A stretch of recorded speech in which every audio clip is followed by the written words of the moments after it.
G'day everyone. Welcome back to the next session for Australia for the Models for Heroes 48-hour birthday bash.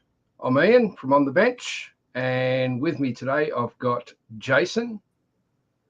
Hey, mate. How are you going, Jason? Good, mate. Self? Yeah, pretty good, mate. Battling along. How's your kit going? Slowly but surely, and the trials and tribulations of photo edge still persist, so that's all great. Good to hear. And also with us, we've got John Marley. G'day, Hey, John. How are you? Good, mate. How's the progress going? Oh, it's getting there. So I've got it together now. Oh, nice. I've given it the first coat of aluminium all over. So basically what's about to occur is take all that off, as you said, with the floats taped up, ready for the RAF blue that'll go down. Very nice. That's coming together. I haven't thrown it against the wall, so it's great. Good that's sign. That's good. Good sign. And last but not least, we've got Steph. How you going, Steph? Morning, gents. Or evening to you. Morning, young man. And how's your build going there, Steph? My build is going swimmingly. Nice. It's actually quite scary because I'm in paint. Oh. So I was unsure of what sort of scheme to do it. Yeah. Wow. So I don't know whether you remember if you've seen them, because I hadn't seen them before. The B-17s, you had some really, really weird and wacky camouflage schemes that the Americans were testing out in the Pacific. Yep. And I found one white with red spots. Ooh. That's brilliant, mate. So I've got to now work out making that red spots. Luckily, I have a cry cut machine, so I can cut myself some stencils and do lots of weird and wonderful dots. So Sounds that's great. what I'm going to be doing this morning. It's going to look wild. Oh, why not? Let's do different. Yep. Different's Go, good. Love the attitude, mate. Love it. Yep. Yeah, I like doing different. Well, that's different, all right. Yeah. Not wrong. And as you can see, while paint dries, I'm doing my goblins and my orcs for Hero Quest. Priorities, my friend. Priorities. Oh, yeah. Actually, they're about 148 scale. Yeah, they would be too. Yeah, I've got the fun job of masking. And we've got 1, 2, 3, 4, 5, 6, 7, 8, 9, 10, 11 wheels. Oh, lovely. Yeah. So yeah, I use one of those. Painted the cab. Everything's basically got the base colours on it. Nice. So yeah, once they're painted, I'll give everything a good clear coat and let that sit and work on the next part of the build, which will be this little fella. Oh, yeah?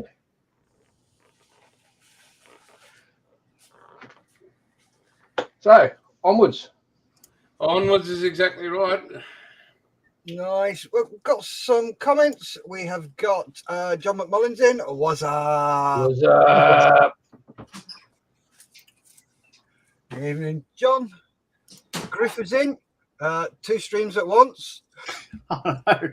Yeah, I was tardy. I nearly missed out on this one because I was too enraptured in the other one myself. Damn, didn't know that was possible. And he says, hello, Aussies.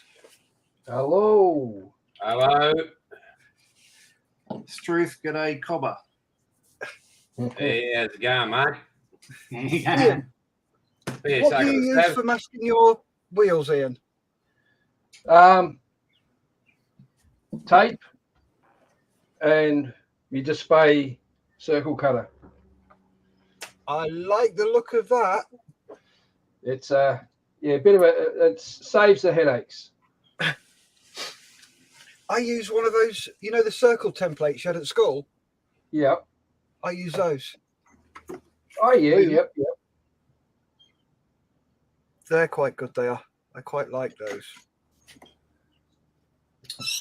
So it's about, well, it is 30 odd degrees here. I've got both garage doors open because I'm out in the garage. I've got a fan running in the background. Is that annoying? Can you hear it there? Or can Not at all. Okay, No, I'm mate. not hearing a thing, mate. very good.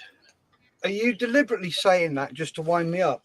No, No, I no, don't- I don't believe you. no, I'm not. I love you, Steph. mate, I'm sitting at 32 degrees here. Yeah, all right.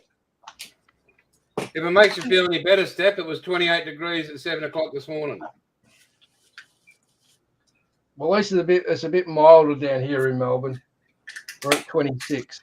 Oh, yeah. I'll give it 5 minutes, you'll be snowing. Oh, true. Well, it's a balmy 4 degrees in the shed and rising. Oh, 4 Christ. degrees. Ooh, that sounds horrid. That is wrong. Right then, let's have a quick butcher's at how much we've raised. Yeah. Oh, Good idea. so, no, it's not that one. It's this one. So let's share the screen. There we go. Oh, we get there. 45 so far, Yes. 21%. Beautiful. That is brilliant. That's That's after one day. unbelievable. That is absolutely brilliant, guys. Thank you very much indeed. Really, really Keep it up. appreciate Yeah, keep giving, people. it. Oh, yeah. Speaking of which, I've had a few of people on my channel say, "Oh, how do you go to the auction? When is the auction? Where's the link to the auction?" The auction will be at 7:30 on Sunday evening. So around about this time tomorrow. What time's it over there? 4. 4 o'clock. Oh, 4 in the afternoon. Yeah, mate. Go. We're 11 hours ahead. Is that right, Steph? Yeah, something like that. So it'll be about 3.5 hours from now tomorrow. Very good. And the link for the auction will be coming up. Where can they get that link? It will be coming up. All they've got to do is watch the stream. Rightio. It'll be live on the stream. So the auction here will be the first one.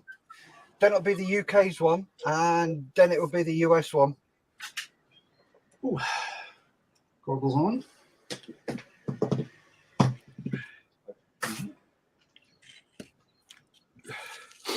That circle cutter, Ian, where did you get it from?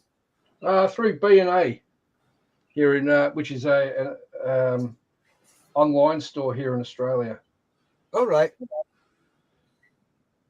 What size does it go down to? Oh, tiny. The smallest I've been able to cut's probably 2 mil. Oh, wow. So it can do really small.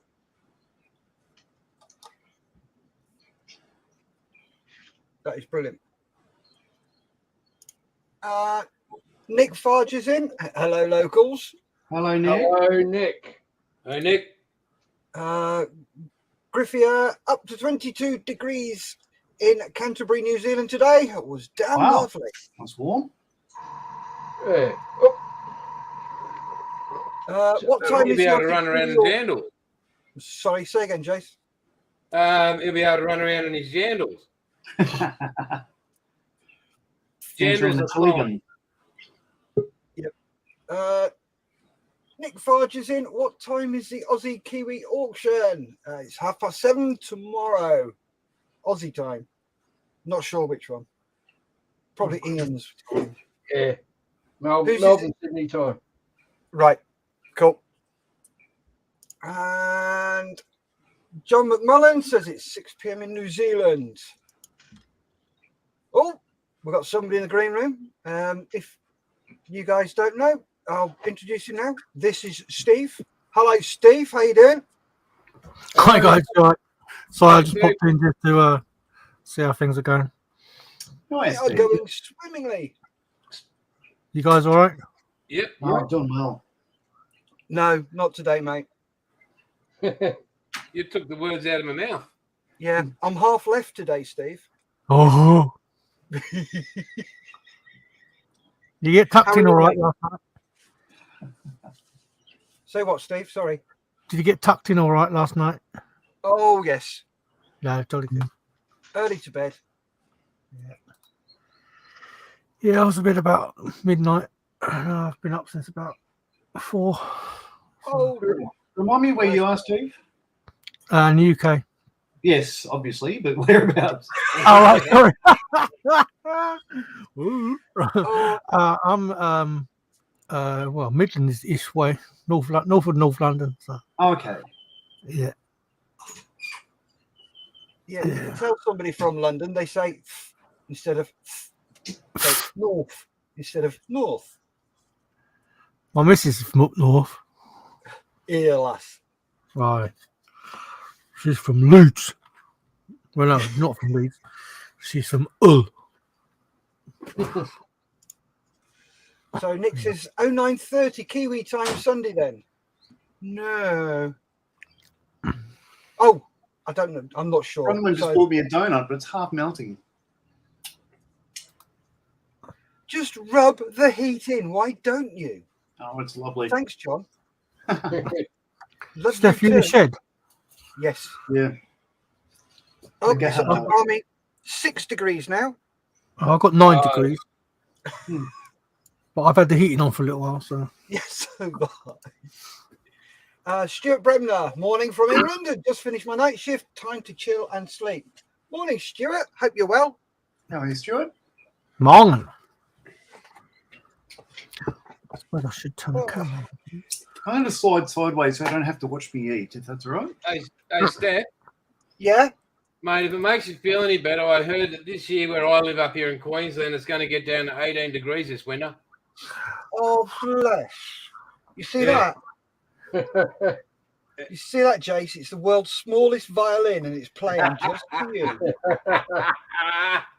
I'm feeling a bit of sarcasm there, mate. A bit of resentment. Look, you're an Aussie. You can take it. Oh, yeah. Now, something like that, I wouldn't do that in the American stream because they just wouldn't get it. No. No. No, they wouldn't. No, Nick Farger says, sorry, 9:30 p.m. Kiwi time. Yep, that sounds about right, Nick. So it's going to be there. He also goes on to say, been a very slow start. Only done about 2 hours at the bench so far.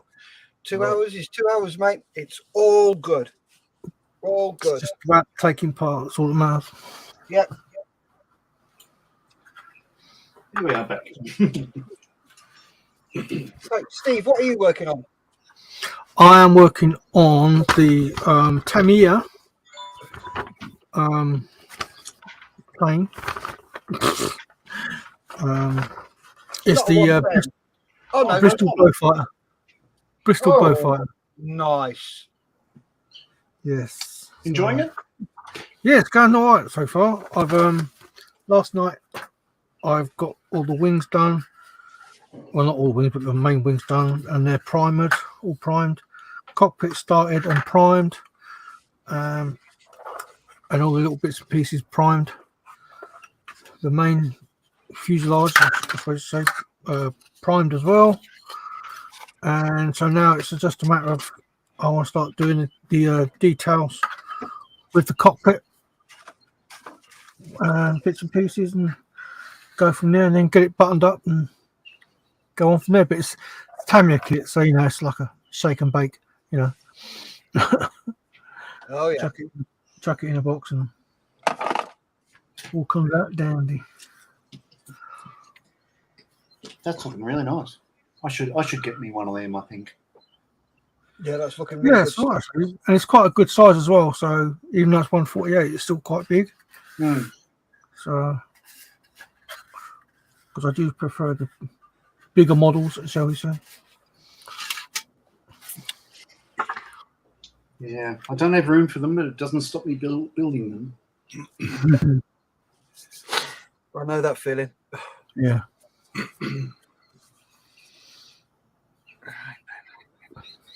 It's a remarkable number of 148 scale Tamiya armour being built this year.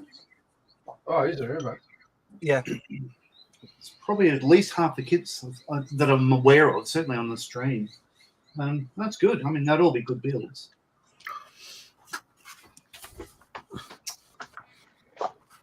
So we haven't even gone to one of those sort of ad breaks yet, but I've still got that music in my head because I've been watching the other stream. It's very addictive. Yes, you'll be hearing that music in your head for months. Yes, that we will. Okay. I'll move that out of the way.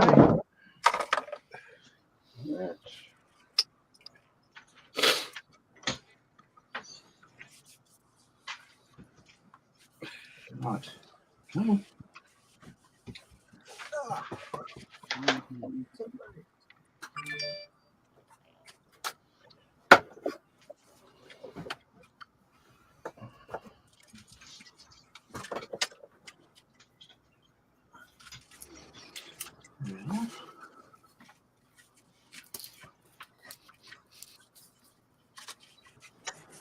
All right.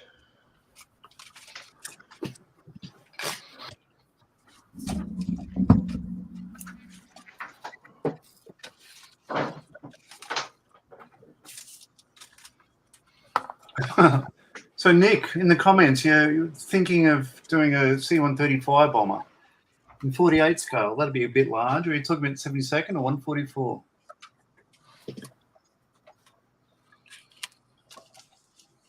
I've got the 72nd J model kit here. Yeah, it's quite large.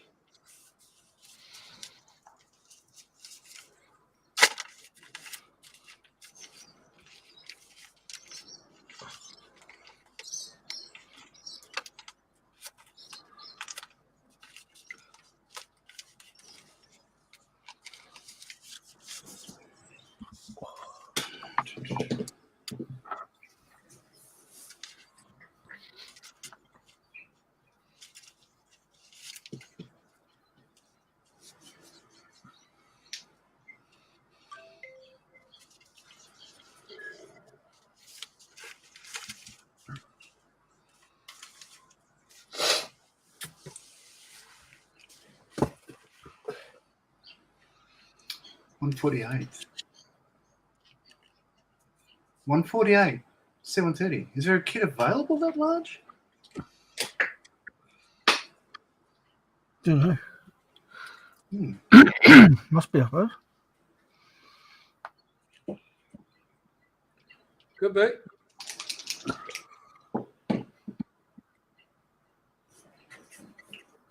This is going to be.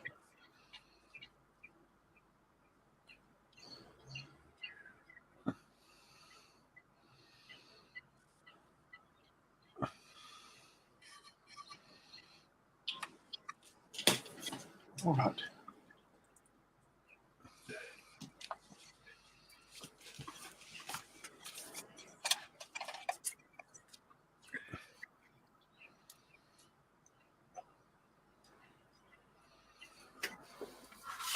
I know there's not a lot of cricket lovers here, but what about the sad news of Pat Cummins' mother passed away the other day? Oh, bless. Yeah, I'm a huge cricket fan. I've got it going in the background.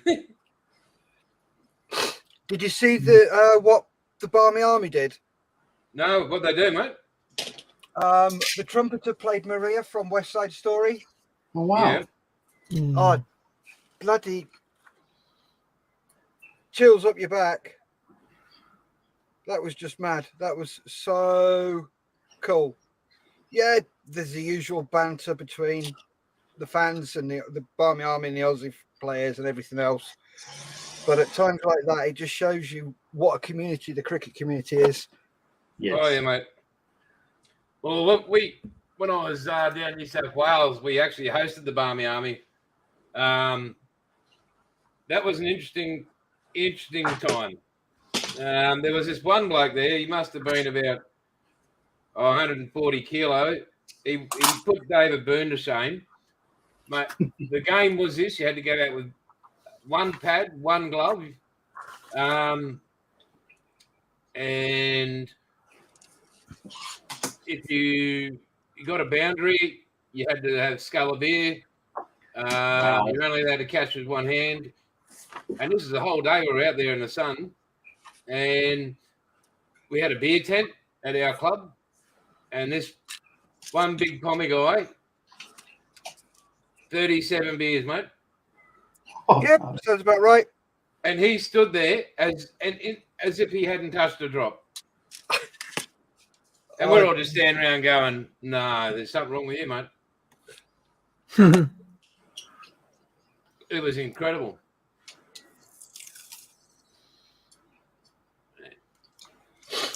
Yes, you certainly get some drinkers. I was just telling Ian, I've got my little certificate here from the Institute of Sport, 138.6k an hour.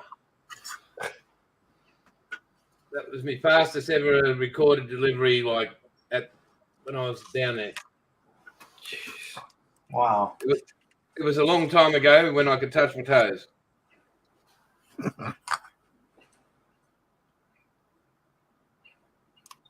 Yeah. Oh.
And then let's get some comments done.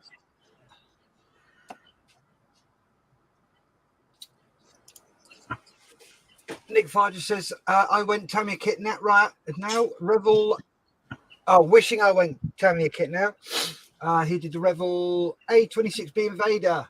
Was really thinking of doing a C-130 Firebomber. Oh, nice. Oh, very nice. Yeah. Griffier says, just watching. Don't have anything suitable to build nor the time. It's great to have you on board. Get to build when you build. Nick Farger, 148th, would pair up with last year's CH-47 Chinook. Ooh, waka waka.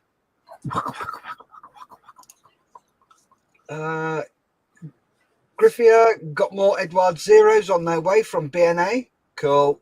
Lovely. Italeri did a 148th C130. Jeez, I bet that's huge. Right. Yeah. As I say, I've got the Zvezda one. I haven't started it yet, but yeah, being a Dash 30, it's quite large. Yeah.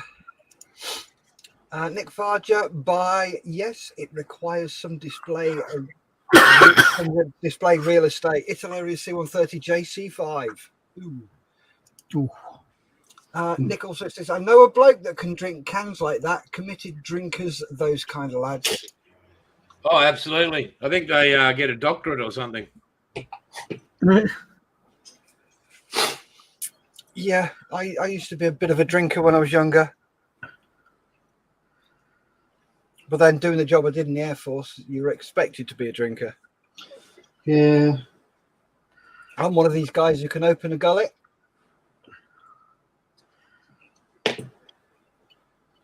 Is it a Barbara's Day and all that? Oh, yes. Oh, yeah. Drink a bottle of Beck's in 3 seconds. No, I've never been able to do that. I've never enjoyed it. I prefer to just sip, if that makes sense. But whenever I've had to scull for dining nights or whatever, it's just, it usually comes straight up. So that's why they get me to do it.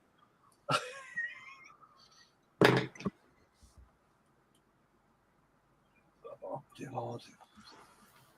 I remember those days.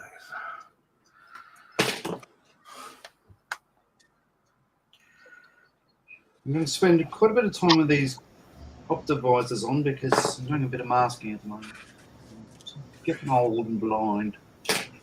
A bit where you go blind. Sorry, Steph?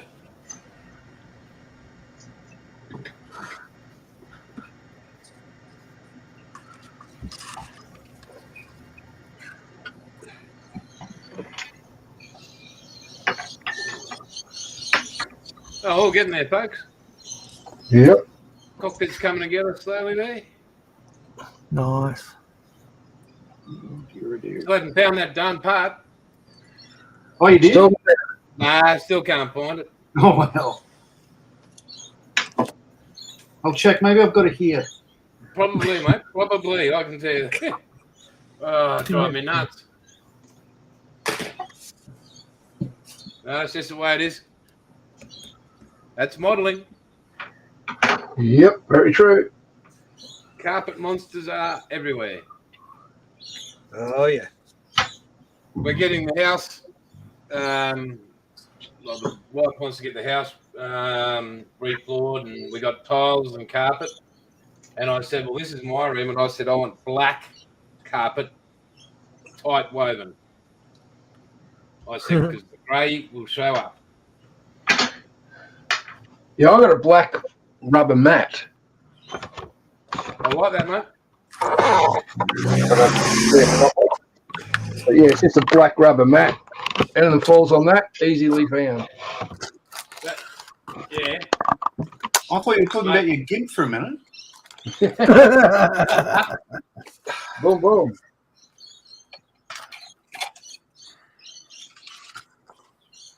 I haven't named mine.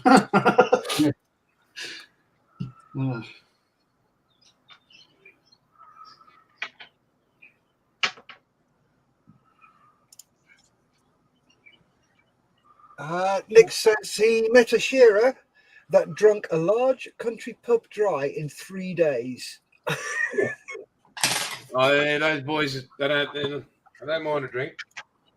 Oh, yeah. But they put the effort in too. Have a drink. Yeah. Mikey Hart's in. Hello, Mikey. Afternoon, Hello, all. Mikey. Hope you are well. Hey, Mikey. Hi, Mikey. Well, mate.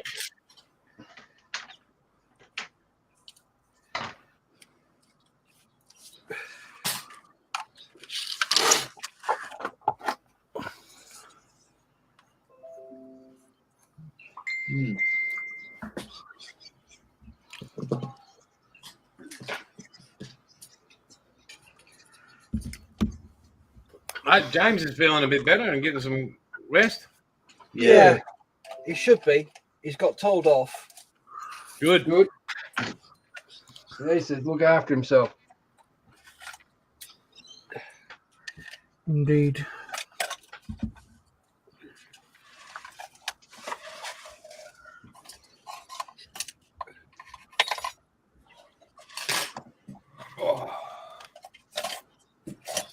So at the end of the last live stream from the US just now, they had,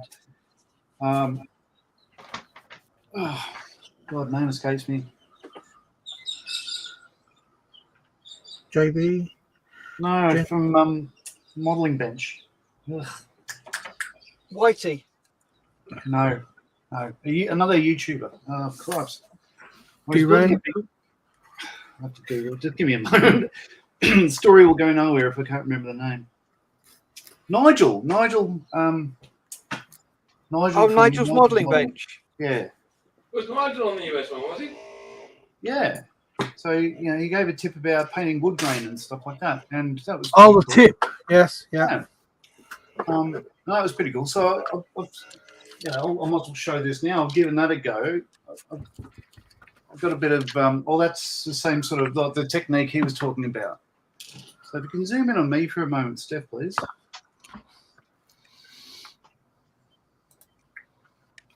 There we go. Right. So first layer, white, yellow, oxide, and raw sienna. So just acrylic paints. Oh, and if you want a little bit of burnt sienna, that's just basically the background. And then once that's down, then a bit of burnt umber oils, and after a couple of coats, it looks a fair bit like wood grain. So that'll be the interior of the there we go, Model T. So I'm building that as there's another Facebook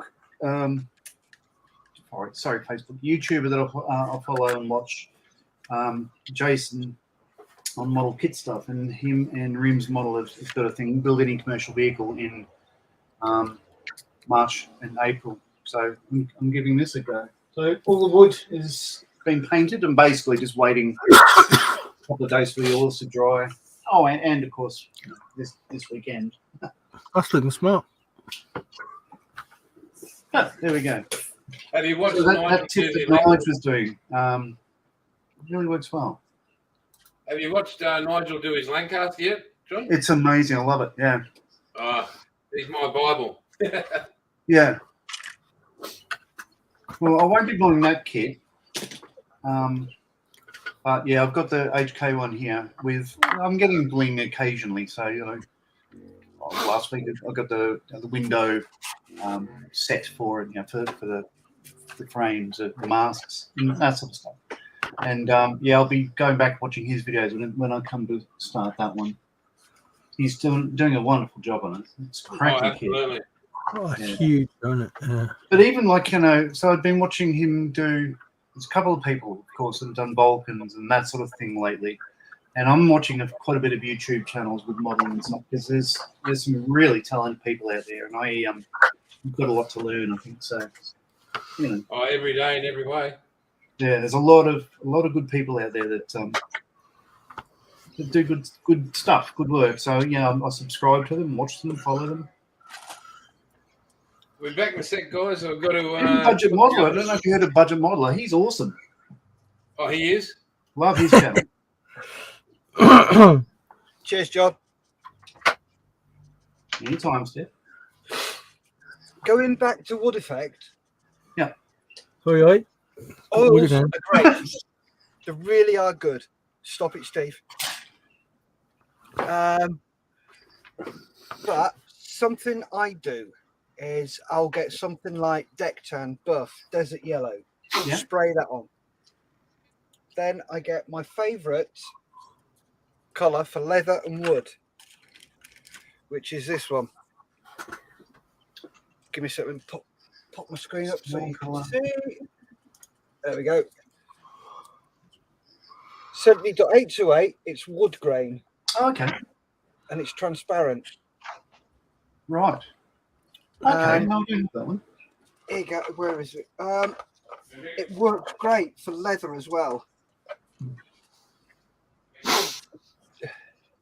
Oh, that looks good, yeah. Give me a second, put my light on and you can see it better. There we go. But yeah. Oh, that's cool. Yeah, so that's over buff, you're saying? No, that is over the green. So that's to emulate leather.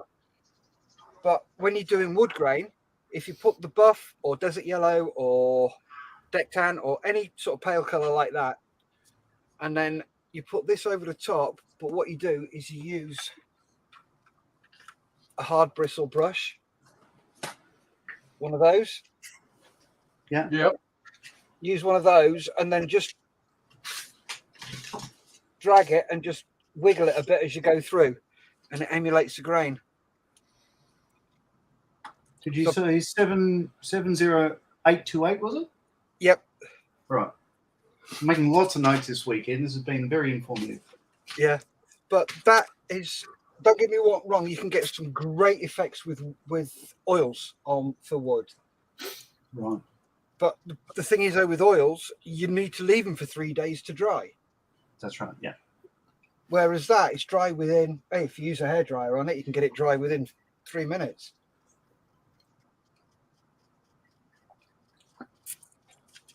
But you know the wood effect I did in the DR1, John? Yes, yeah. That's how I did it. Yeah, right. Oh, that's great. No, that turned out really well, that one.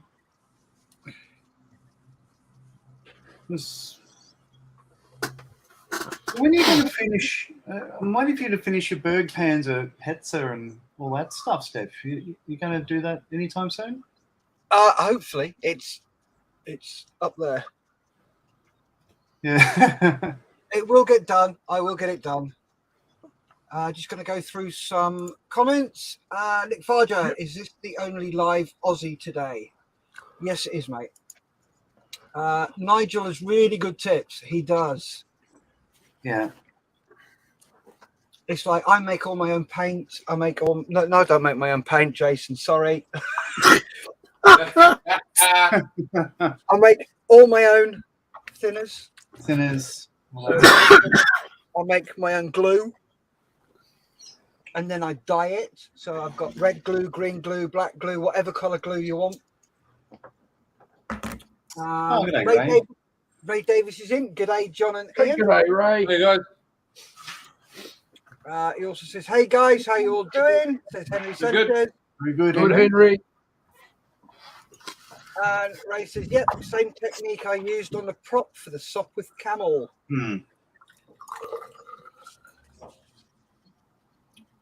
Yeah. It's a nice little technique. No, it does work well. Right then, which red? I'm going to talking of brilliant modelers, Ian, like if you ever can find out who, there's a guy on YouTube called A4 Garage. Yes. I think he has to be one of the gods of modeling. His skill, his level of detail is literally out of the world. I've never seen anything in 50 years like it. No, he is just mental. And he makes the bloody hinges for the cars. It's like, you are joking me. What about when he did? So, Jason, did you say A4 Garage? Yeah. Check out his build on the Mini Cooper. He just finished the BMW. He did the AMG Mercedes Gullwing before that. And the Mini Cooper, I think it's got 38 million views on it. Yeah, that Mini Cooper is mental. It is awesome. In the boot, the handle of the boot, he has hand-shaped, and it is operational. Yes. Out of metal. Really? And the motor, everything. Oh, you just go. I have never seen anything like it. It's next level stuff, isn't it, Jace? Imagine if you turned up to a model show and you're there. You're like, oh, I'm going home now. I'm done. Yeah. Nice for turning up. Thanks very much. See you later. Yeah. Have a nice day. And he doesn't need to talk. His work does the talking for him. Oh, yeah.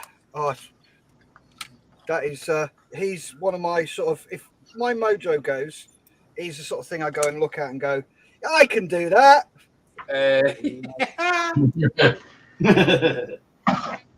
And then you put the drugs down, and then you get back to reality. And I'm always on drugs. I've never seen anything like it. Ever. They streak it across the white colour, and it imitates the grain beautifully. Yes, it does, right? Yeah. And Ray says, "G'day, Jason." I don't think he speaks English, but Ian, you've got to get him on the bench, mate, somehow. Get a translator, get something, because it will blow your mind if you watch this. Like, you've never seen it. I shall put it past the Podfather, see what he says. Oh, mate, when you talk to the Podfather, like, literally watch some of it. It's just bloody hell. Words fail. It's galling. Hey? It's absolutely what we call galling. Yeah, it's just mental. He is mentally good.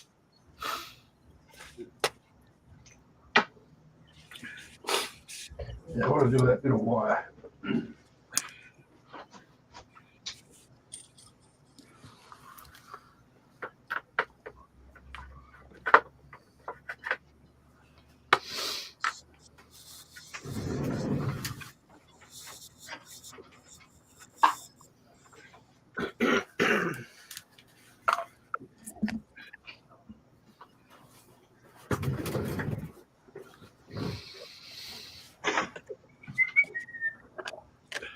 It's way too thick. Yeah. Ray Davies says, "Hey John, I hope that you have enough pens for all the notes that you're writing down." Wow. It's pencil, lots of graphite there. Yeah.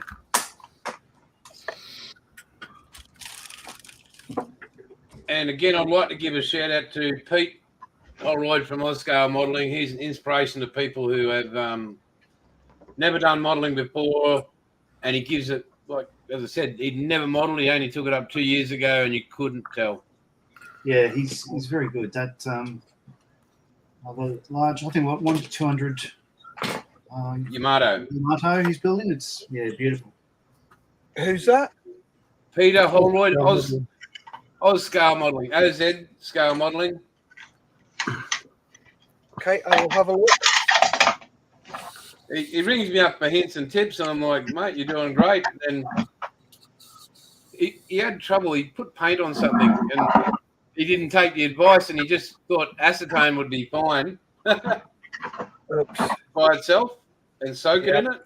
Yeah, no. No, the part didn't come up too good. I bet it didn't.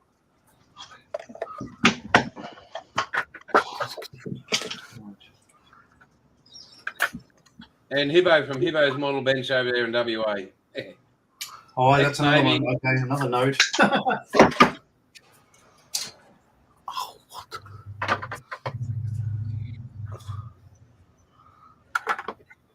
Yeah, I can get away with saying it now. Have a look at mine as well if you want. What's yours, mate? Budget modeler. Hey, he's not too bad, that bloke. His personality, he's got a bit of a chilly one because he's all cold.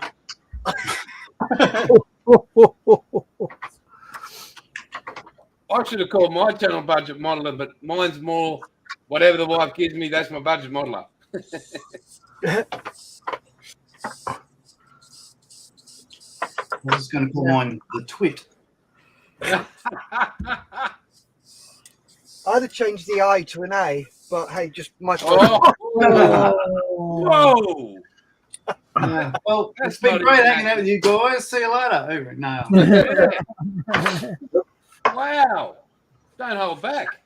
Say what you really mean. If I was nice to John, he'd poo his pants. Oh, yeah, I wouldn't know what to do. Hey, Steph, can you just complain about something, mate, so we know where you're from? Oh, if I had feelings, you could really hurt me, Jace. Thank God I don't. You can go off people very quickly. You know that, Jace. And if James had hair, he wouldn't have to wear a hat.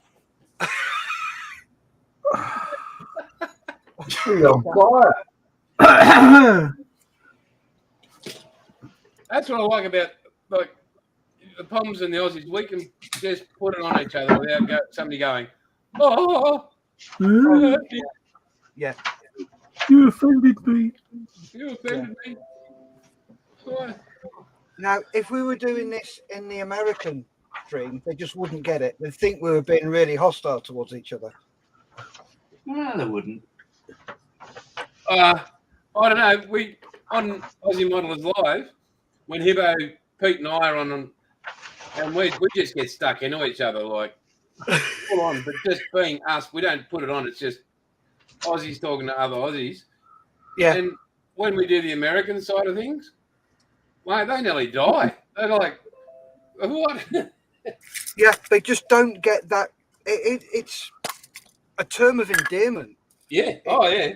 It's the way we've been dragged up. We're not very good with emotions. No.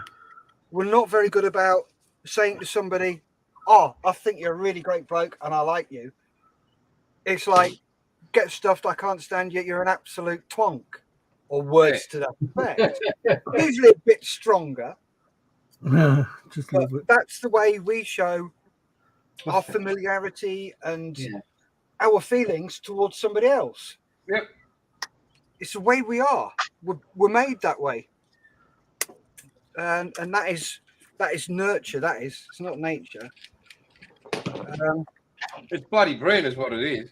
Yeah, It's and it can be genuine. quite brutal. If people aren't used to it, it can come across as really brutal. Yep.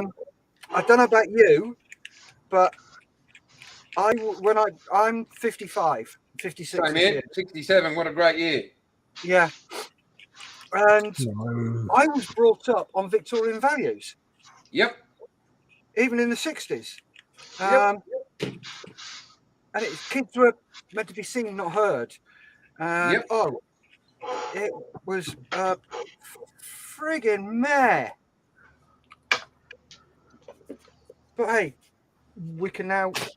But we're probably the last generation that was brought up on Victorian values, and that was in 1926. Well, that word called respect. Yeah. Oh, you were taught that, and if you didn't get it, it was beaten into you. Yep. Literally. Yeah. Oh, very much. Anyway, let's go. Ray Davis, nice setup there, Ian and John. Thanks, Ray. Oh, fine, Ray. That's fine, mate. No offense taken, mate. That's. Nick Parker, love the banter in here. It's so different from the USA Live. Love it, boys. Leave us balding alone, you full-head folks. Oh, no, that thing. No. How the hell? Yeah, but the thing is, though, John, he's got a full head of hair at his age, but he's as grey as a badger. I don't. Me, I'm losing all my hair. I just brush it that way. No. But I don't have a grey hair on my head. John's got what they call as a comb over. Oh, God, no. Like, it's a bit sort of Master and Commander, sort of like, it's too brute and stuff. So just do It's either something. that or it's a syrup. Yeah. Ray Davis is saying, shots fired. Shots fired. Straight across the bow. Yeah. Griffia, Commonwealth, the more the banter, the more you are friends. Oh, hell yeah. Yeah, definitely. It's a weird dynamic. It is. It's just, I think because we're just fucking idiots. Excuse my French. It's all about the cricket. Yeah. So here's a story. We were with the Hercules for years. We were based in Qatar, in the Middle East. John, can you give me a sec? I just got a couple of comments to read, and then you can tell us your story. Oh, I'm When sorry. you learn to read. Yeah. Well, we just got to find some sandbags and a tilly lamp for you to swing. Henry Sanchez says, us Yanks are the same. Well, at least the people I hang with. Good.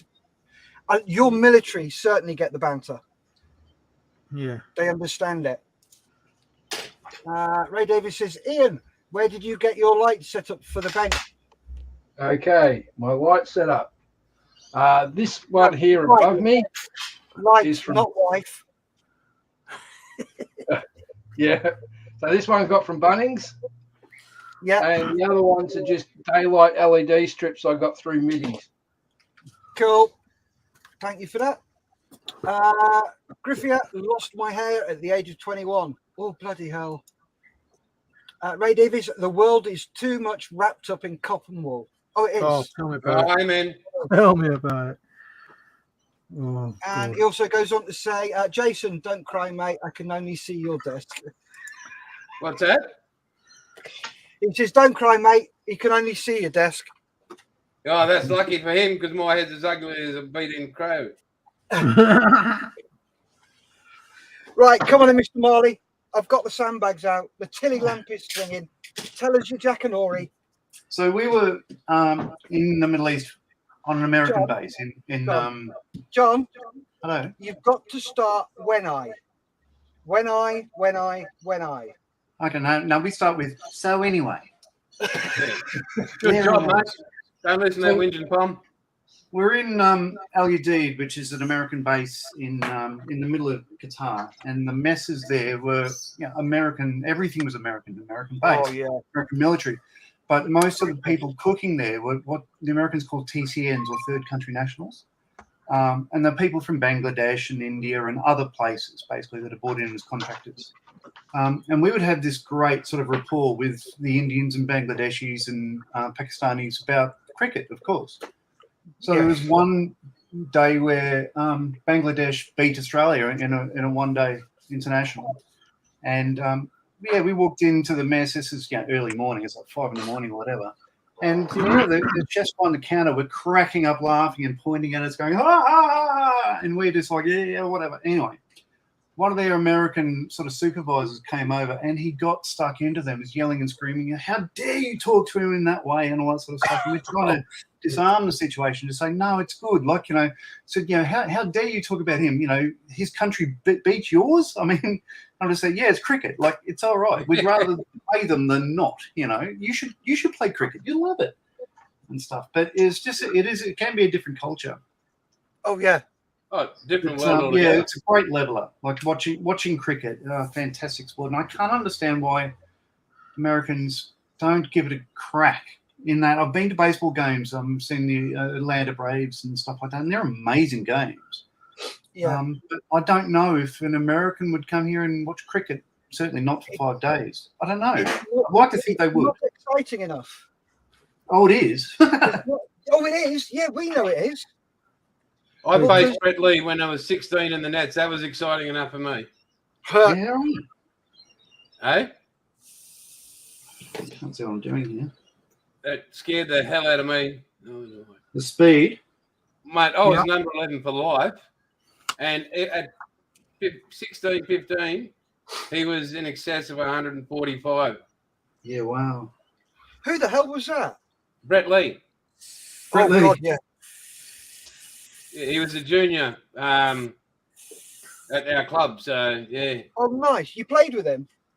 Oh, yeah. But he even at that, as his age, he didn't come up into the grade cricket from then. So, no, I got to play with Pigeon. I got faced and over in the nets at the SCG with Warney. That was something I'll never forget. Rest his soul.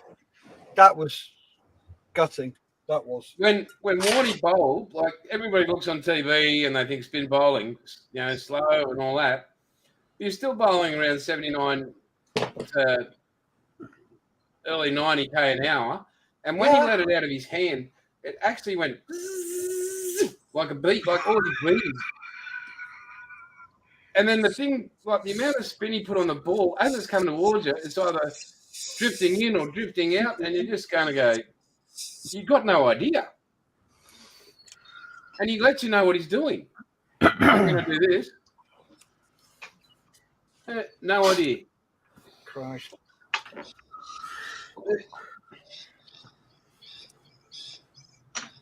Very sad.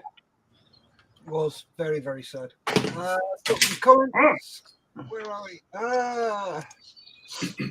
Nick Farger, my father was stone great at 16. I'm 3/4 bald at 36. Oh, geez.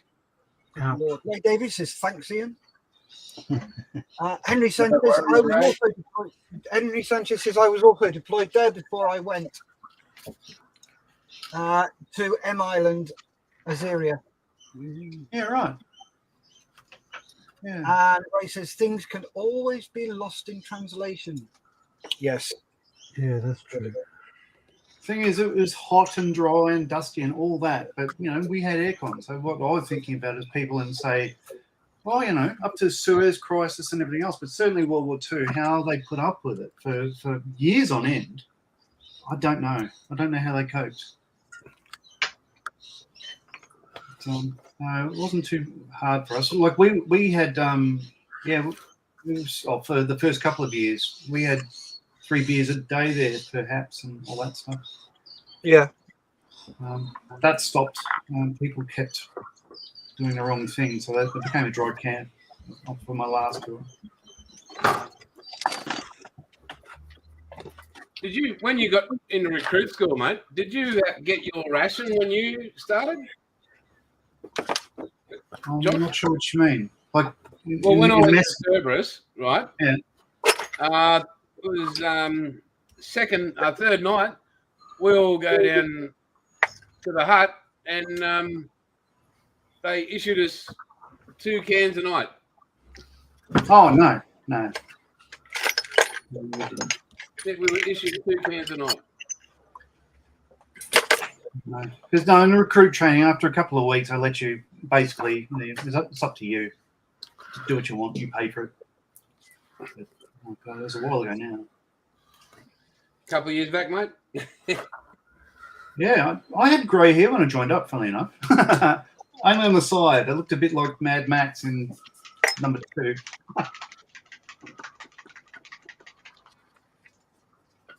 Yeah, they got Except nothing like Mel Gibson. No? Well, I mean, What no. part were you lacking? Well, see, Steph can look at this face here, and straight away he knows why my avatar is Bert from Sesame Street. yes, he's got quite a large slap head. God, why do I pretend to like you, Steph?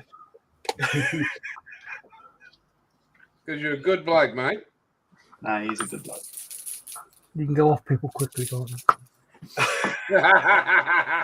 What you saying, Steve? Hey, Steve? What you saying, Steve?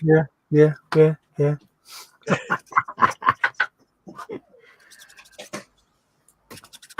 Steph's the sort of bloke who'd emigrate rather than meet a mate.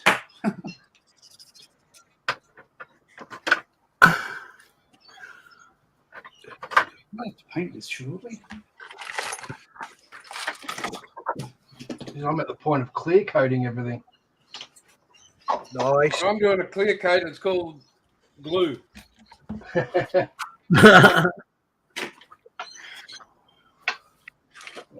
Wash my hands. Dun, dun, dun, dun, dun.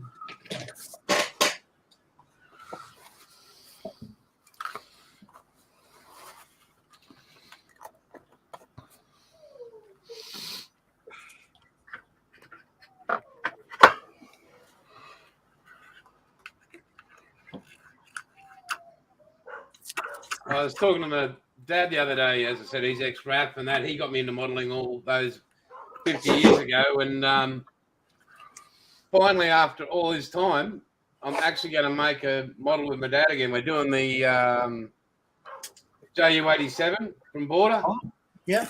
Nice. Yeah, but just to be able to build a model with my dad, we're going to do it over Zoom and that. But I feel like a kid again that way. Like the gift he gave me to be able to carry that on and have something I've always enjoyed. So it's pretty awesome. Yeah, good. He's 75 and I'm 55. And panda or dogs. Oh, what So are they going on? where is he? Is he in Queensland? My father, he's Yeah. an Anglican minister. He's in Kingaroy as well, but he goes to Brisbane. Very learned man. He's hung with a few people you might know. Like when we had the wake for our grandson, and he showed there's a photo of him and Nelson Mandela, and he's at Mandela's table, dining table. I'm like, okay.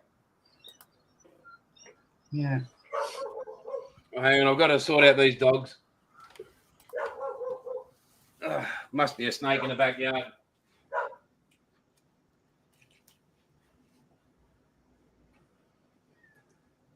So you've got a new Duke of Edinburgh, Steph? What were you yelling at? What? What, Joe? What?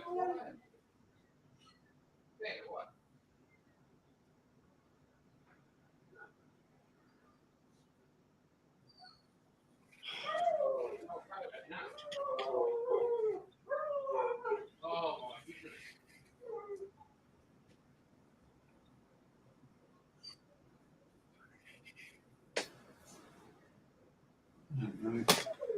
Harry, where are you? Harry. Oh. Cut it out.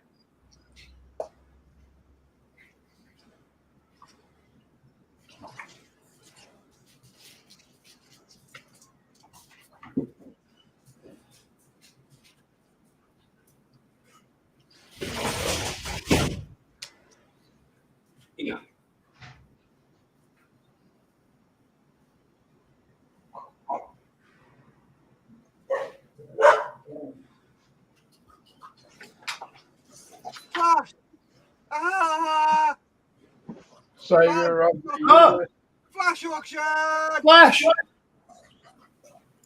So what we've got is Oh, wow. 1 70-second PBY 5A Catalina Black Cat from Obvious Australia. Thank you for this donation, guys. So I need to bring up the rules so I can show you the rules. I need to put those up there so I can just flick through to them. Right, let me I should have really sorted this out first. There we go. So let me just share this one.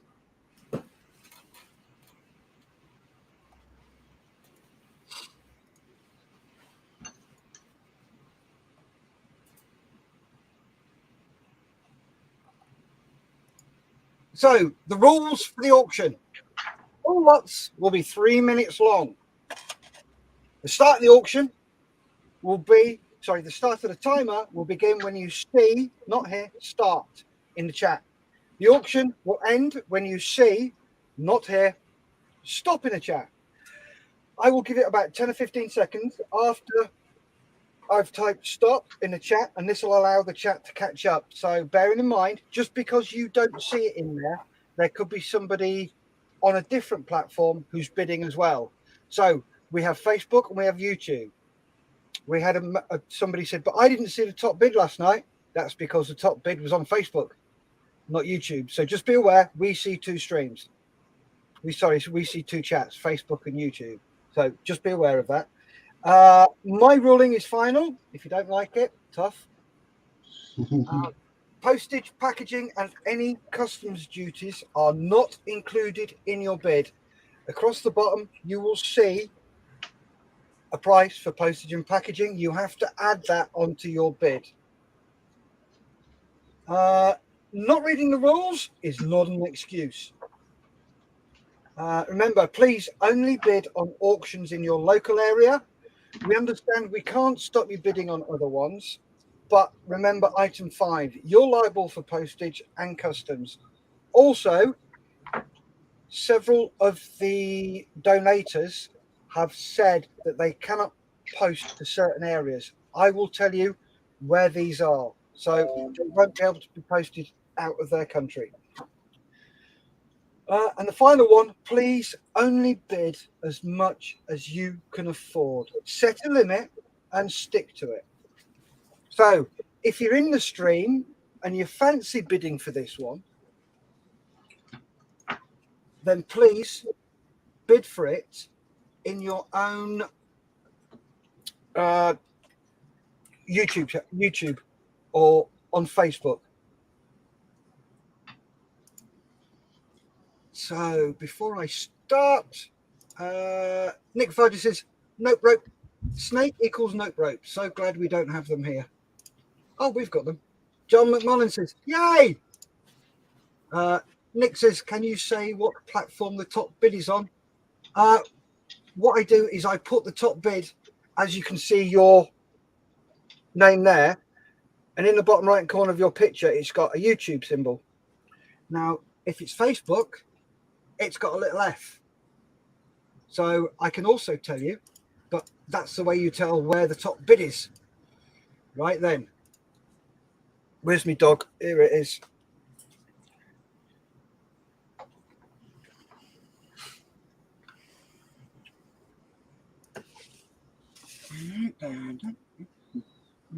Oh, I can still spell. Cool. Right. 1, 2, 3. Start. And we're off.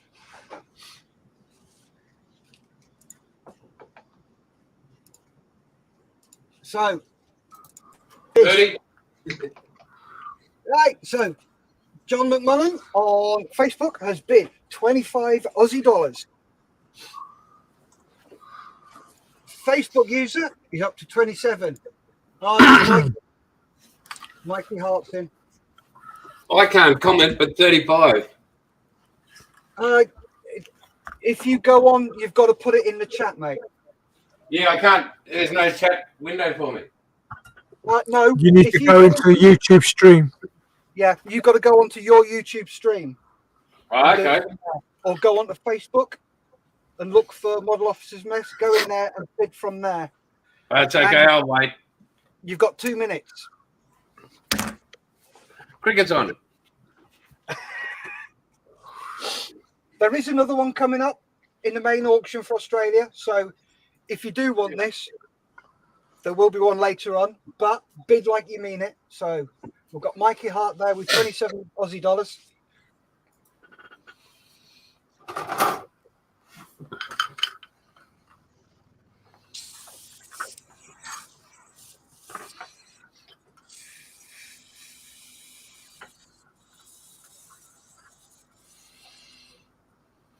So we're down to 1 minute 30.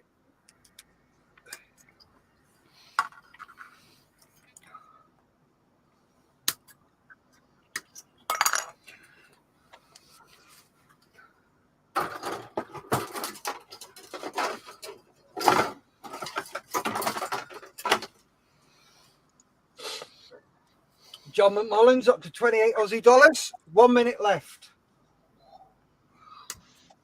The best thing I like about these auctions is, boom, the sniping. Oh, there we go, 35. Aussie scale modeler.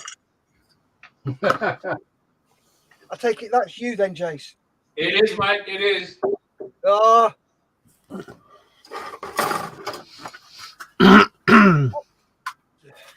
So you put 2 bids in there. Are we adding those together, or is it just 1 bid? Yeah, just one bid. Just one.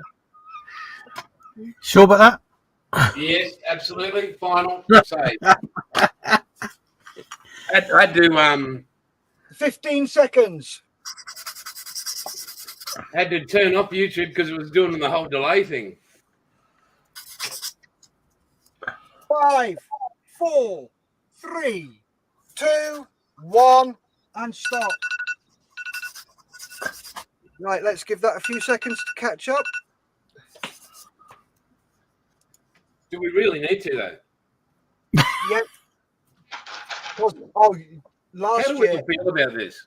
Jace, it was mad because I'd hit the stop and then would wait, and then all these little figures would start piling up above me, above my name, and some below it where people have just missed out. Oh, it was mad, absolutely brilliant. So well done, Jace. You've won that. Cheers, mate. Thank you. That's excellent. Thank you very much, mate. My pleasure. They're a decent size, those kids. Oh, that is quite a huge kit, isn't it? 1/72. Yep. Yeah, that's a big kit. Simon Bainbridge is in. Evening all. Evening, Simon. Simon. I'm just going to go inside, grab a cuppa. I'll stop the camera and I'll mute it here. I'll be back in a minute. Okay. No worries, mate. Top job, Jace, says John McMullen. No worries, mate. No, it's all going to a great cause, and that's what it's about. Yeah, and it's brilliant. Thank you very much. Let me just.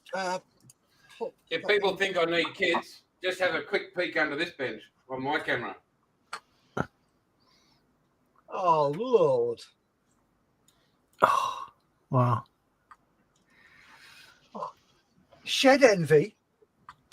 And then there's kids all stacked over there, so Indeed. yeah. And then there's the garage is full of them as well, so currently at 923 kids. How many? 923. I've not even got 23, let alone 923. But if you go to my channel, I do give them away. Yeah, nice. This is like a Models for Heroes kind of thing where like you hear about a story where somebody needs a kit or they're having a hard time, you just give them away. So I send them. Yeah. Nice. That's a good They're not getting the border lengths, but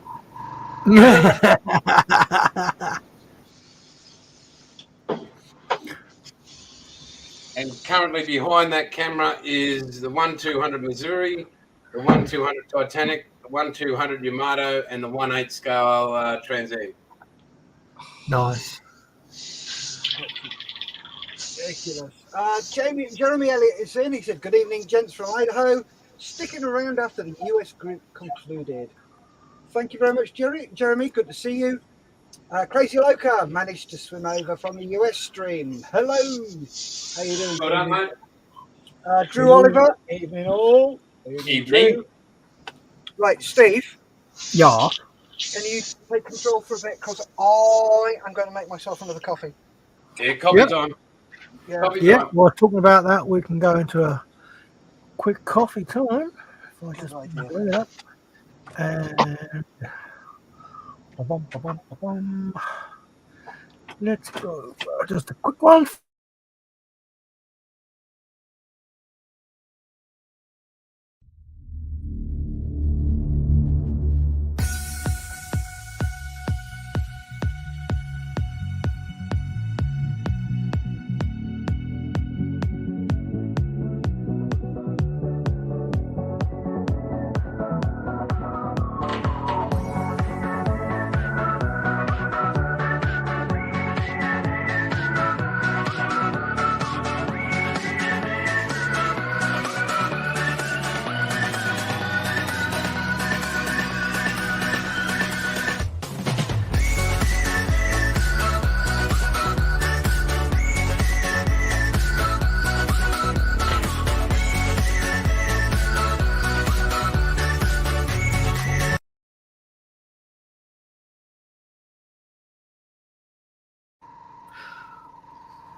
Yeah, so don't forget to get up, stretch your legs, and what have you,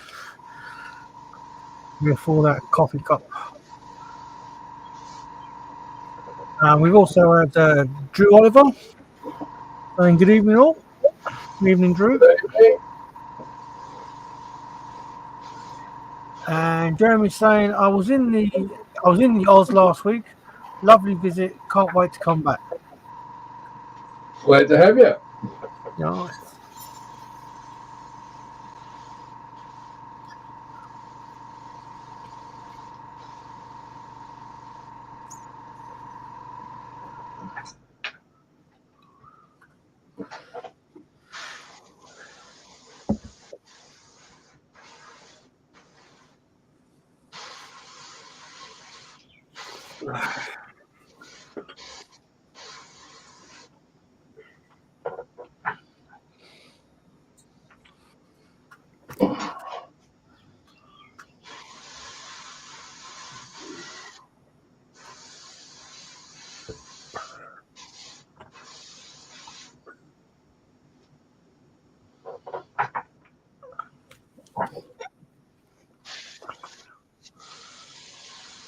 Bloody mouse.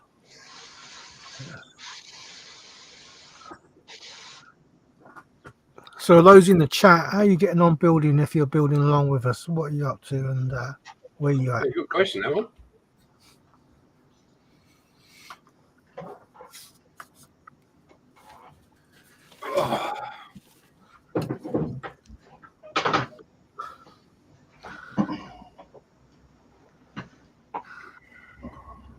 Like Jason's cracking on with some PE. Oh. Hi, John. G'day.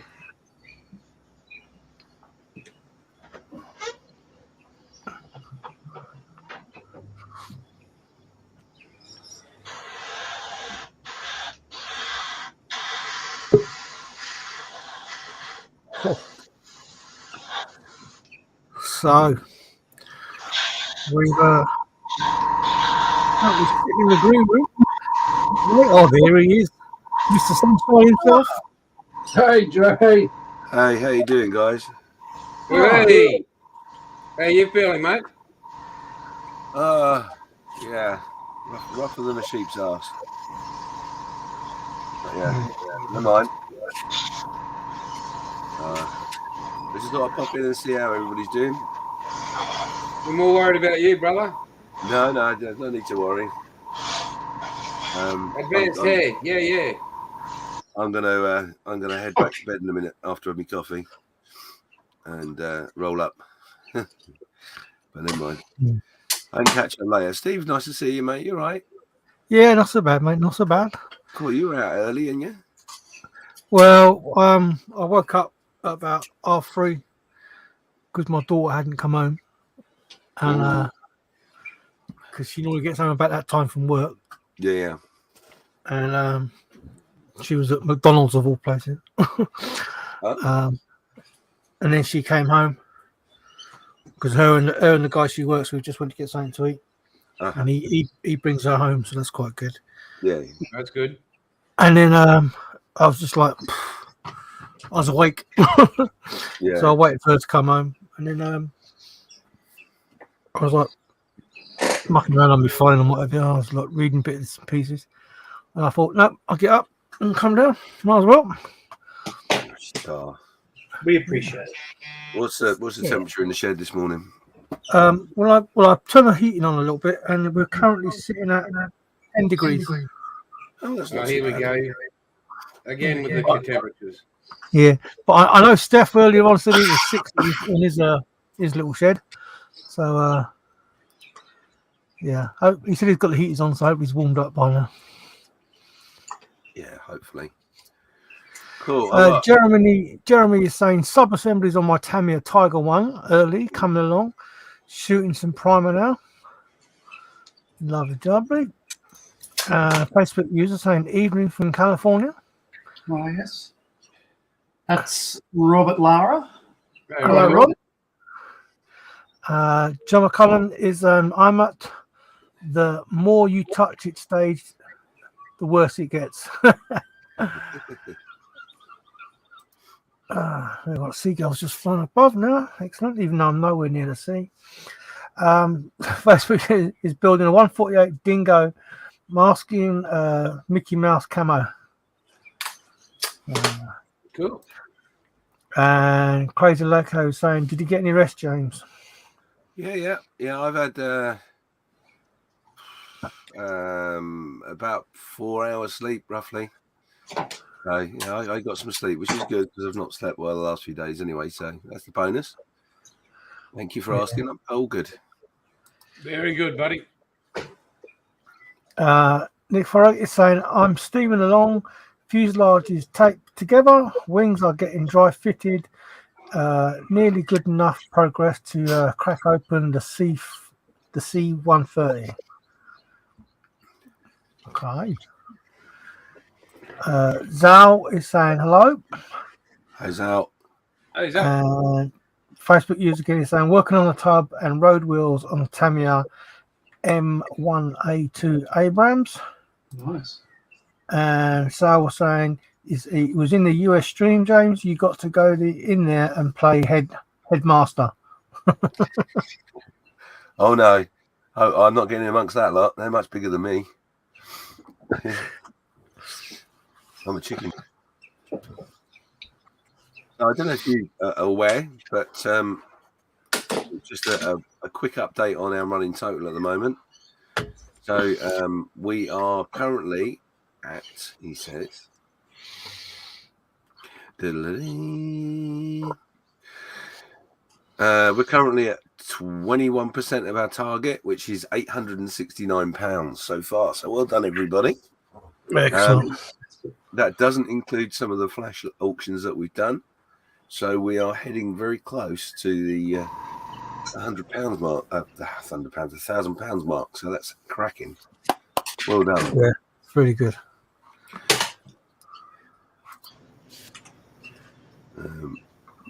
Right, I'm just going to mute my.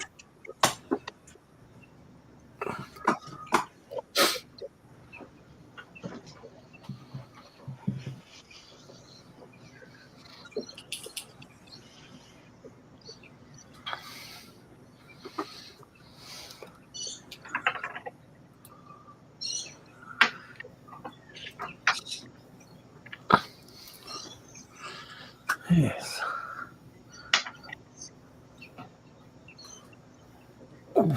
Oh, this is so much fun. Whee! Have a look at that. That's the rudder pedals. 1 second. Yeah. 1 second. Oh, wow. Yeah. 1 second, let's put you back on there again. So, there we go. Yeah. Oh, wow. So I'm going to fold that around, the toe section around, fold that over, loop that under. Yeah. I do like PE, but sometimes it gets just ridiculously small, and it's like, Oh, this is just another unbelievable. I remember when I did my 172 U-boat, the amount of that out in it, it was like, oh my god, folding it here, folding it there. And... But I have a cunning plan, in the words of Baldrick. Yeah. No, that's not going to work. There goes my plan. All the best brands and all that. Where is it?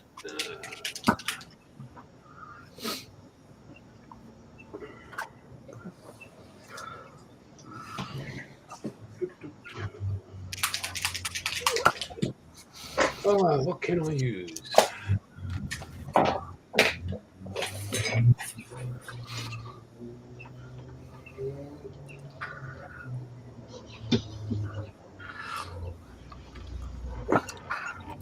Nick's saying, I think Revel is German for dirty flash. Oh, I don't know. I've built a few Revel kits up. Not too bad. I haven't built one since the 80s, I don't think. Yeah. I've got a few of mine are Revels, actually. Yeah, I can't judge because I can't recall the last one I would have built. But, you know, I'm glad it's still around. I'm currently building the Razor Crest, and All right. yeah, I've not any problems with that. I've All heard right. good things. Yeah, it's really good. Goes together really well. So. Cracker of a series. I'm loving the new episodes too. Yeah. I've just watched episode 3. Episode 3? Yeah. Is it 3? Oh, I know 2 came out last week. Yeah, there's 2. What's that on? The Mandalorian. Yeah, it's Okay. 3. Yeah, it is episode 3. Yeah. Yeah, it's on Disney Plus over here. But I've got to watch. I haven't watched Picard yet. I need to watch Picard. Yeah, Picard's pretty good. Yeah. Oh, I haven't seen that either.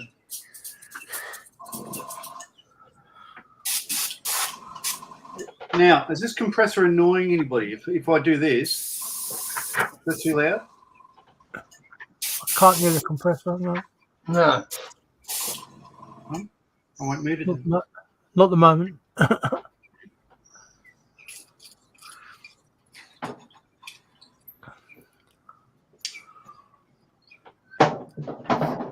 Has Steph put back in the house? Yeah, he's just gone for a cup to get some coffee. Okay, no worries. I can't wait till Clarkson's Farm comes out, number 3. He's back. He's back. See. Till what comes out, sorry? Clarkson's Farm. Oh, Jeremy it's Clarkson. Yeah, he's been. hilarious. Yeah, it's been getting a bit sticky. Yeah. But like over in the UK there, like as he was saying, like they want all this sustainable stuff, but all the local councils are worse than Australian councils. Like, it's a joke. Yeah. Like he's in the middle of absolutely nowhere, but they've got all these rules and regs, and it's got to be this and it's got to be that. I'm like, why would you even bother? Yep, that's local authorities for you.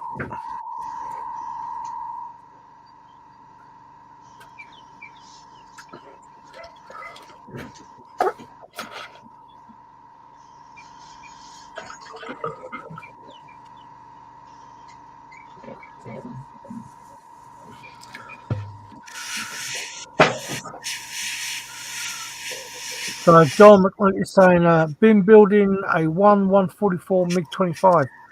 Very good given the scale. Excellent. Oh, nice. Yeah. It's a nice size aircraft.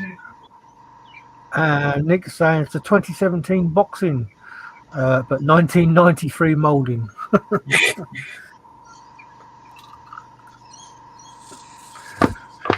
Yeah, I love it when they say, "Yeah, new boxing." Yeah, but you're still using the same old mould. Yep.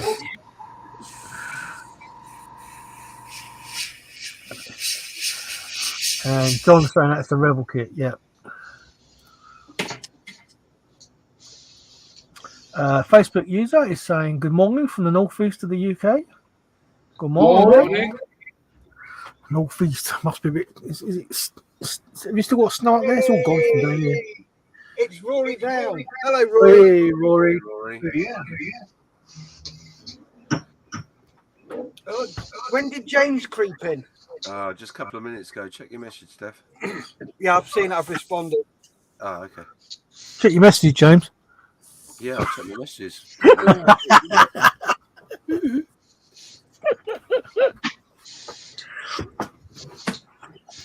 Yeah, I've turned the camera off because it's a fashion disaster. You don't want to see this. Oh, yes, It's we too- do. It's too bright. Come on.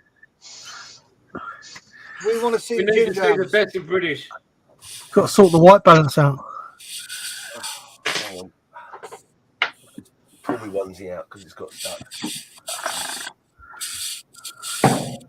He's got to get the onesie out. Oh my god.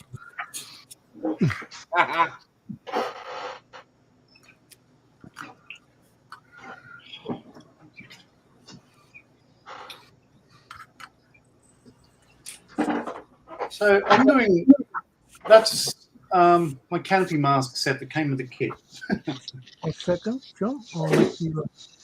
And that's my little glazing there, and you can see it's quite small. So yeah, isn't that lovely? Good Really? on for providing it. Saves me cutting it out because there's no real window frame to talk about. But No. you know, not a bad little sheet. Oh, here he is. Here I am. So yeah, I'm wearing a onesie. I'm Really? very Essex this morning, and just to prove that I missed Essex this morning, I've even got my fluffy sippers. No. What does your husband wear? So next year, we may look into a because I'm not moaning because we're with the Australians because it's very hot where they are, and you know they don't understand the word cold, but it gets quite cold in here of a night this time of year, and this is my modelling outfit sometimes, not always, definitely not on camera most of the time, but we're doing a merch onesie for the modelling room. I'd buy one. And yeah, so that might be there next year, and we may even have the obligatory Essex footwear. So you never know. They're not Uggs, I'll tell you that now. Hey, mate, you send me your foot size in like Australian size.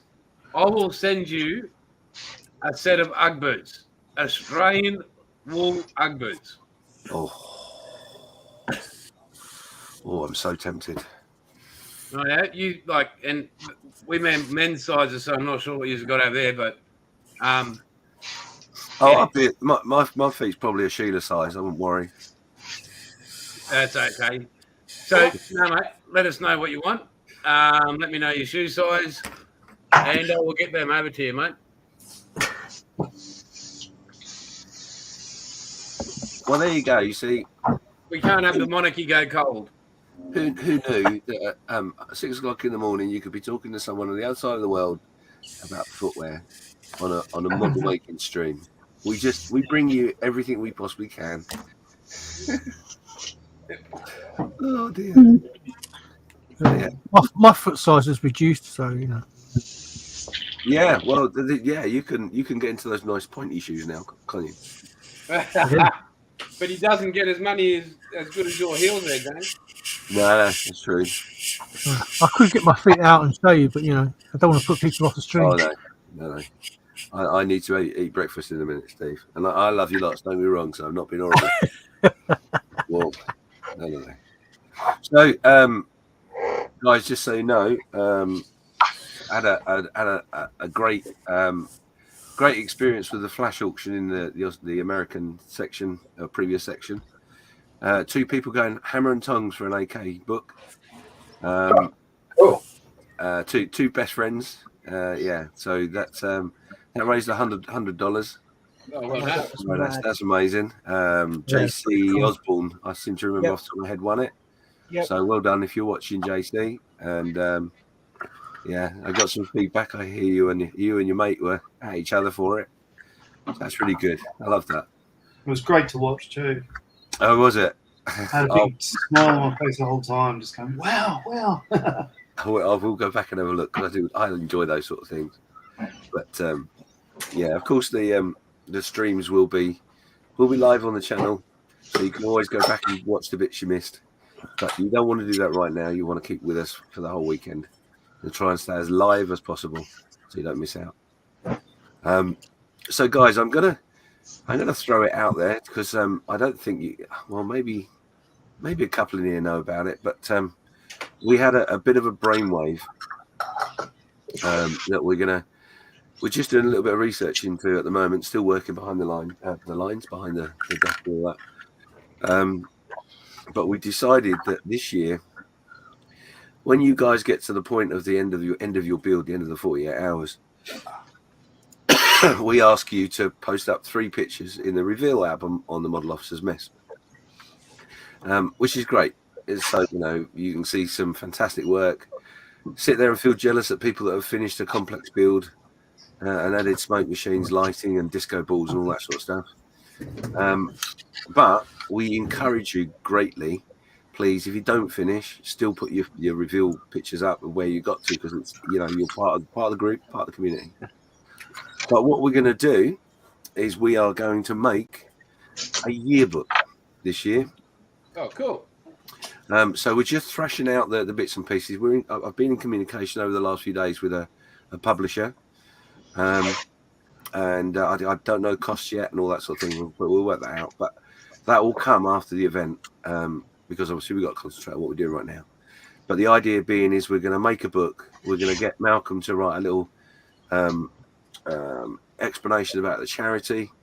We're going to put your 3 pictures that you put in the reveal album into that book. We will ask everyone's permission before we do so. So if you put your pictures in and you don't want it in the book, that's fine, absolutely fine, and we will respect that. But yeah, we're going to make a little yearbook, and what we may do as well is I might try to be a bit complicated possibly, but what we might do is we might reach out to each individual builder and ask them to drop a couple of lines maybe about what they enjoyed about the event, what the charity means to them, or the community means to them, or anything like that. And we're going to stick that in a book for you to buy. What do you think? That sounds Great idea, mate. I'd buy it. Cool. I'd buy that. Buy that for $1. I'd buy that for $1. Yeah. So When we display our models, are we clothed or unclothed? Up to you. well, I think that was Ian that said that. What you got to remember, Ian, depending on what you chose to build, I don't know, the size of your model. I don't know if that's going to work, but yeah, clothes preferably. I was. Do you know what? I'm going to share this because the problem with me is I think it was not the UK one. We got asked, "What's your biggest mistake that you've made during model making?" And one of the things I said was, part of the problem I have is beginning. And what I mean by that is that my brain, you pick up a kit and go, "Oh yeah, now wouldn't it be good? Look at the instructions," and then look over there and go, "Yeah, that's the instructions, but I'm going to do this, and this, and this, and go off on a tangent." So that's how my brain works. But I made a comment to somebody because we obviously in the merch we did a t-shirt. Now, I haven't been wearing it because I haven't got one, and the reason for that is I sent one out to somebody, stupidly put the right postcode in, but didn't double check the address, and it got posted somewhere else. So it's got lost. Now, Is that mine? the person, no, the Australians is. I think the snails are on strike. I think that's what the problem is. But yeah, I'm going to chase that today. Anyway, so yeah, the upshot was the guy went around and knocked on the door, and the people that received the parcel said that they'd redirected it back to us. I haven't got it, and I don't think it's going to come back, but that's fine. But it just so happened the T-shirt I had was the size of the person that the T-shirt went missing. So I sent that out to them. And in the conversation I was having to him, he said, "Oh, what are you going to do because you haven't got a T-shirt?" And I'm like, "No, it's fine. I've got an apron. I can always go commando under an apron. It's fine." Yeah, easy. Which then sent me off in a tangent, thinking about, next year's calendar. No. Yeah, I'm not gonna. I had that momentary thought, that'd be quite funny, and I went, no, it wouldn't actually. No. Oh no, that would be awesome. It would be wearing awesome. A 48-hour apron in the buff. Well, it's all right if you've got someone that's a big ship modeler, for example. I said that correctly, ship modeler.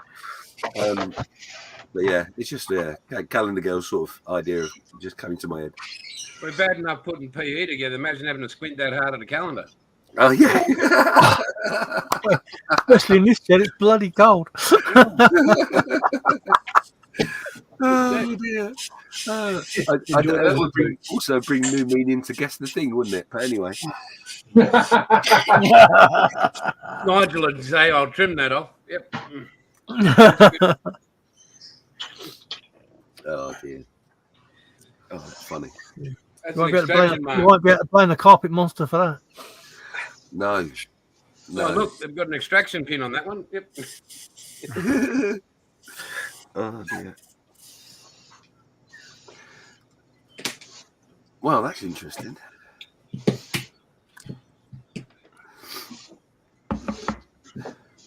You'd probably get an OBE for this, wouldn't you?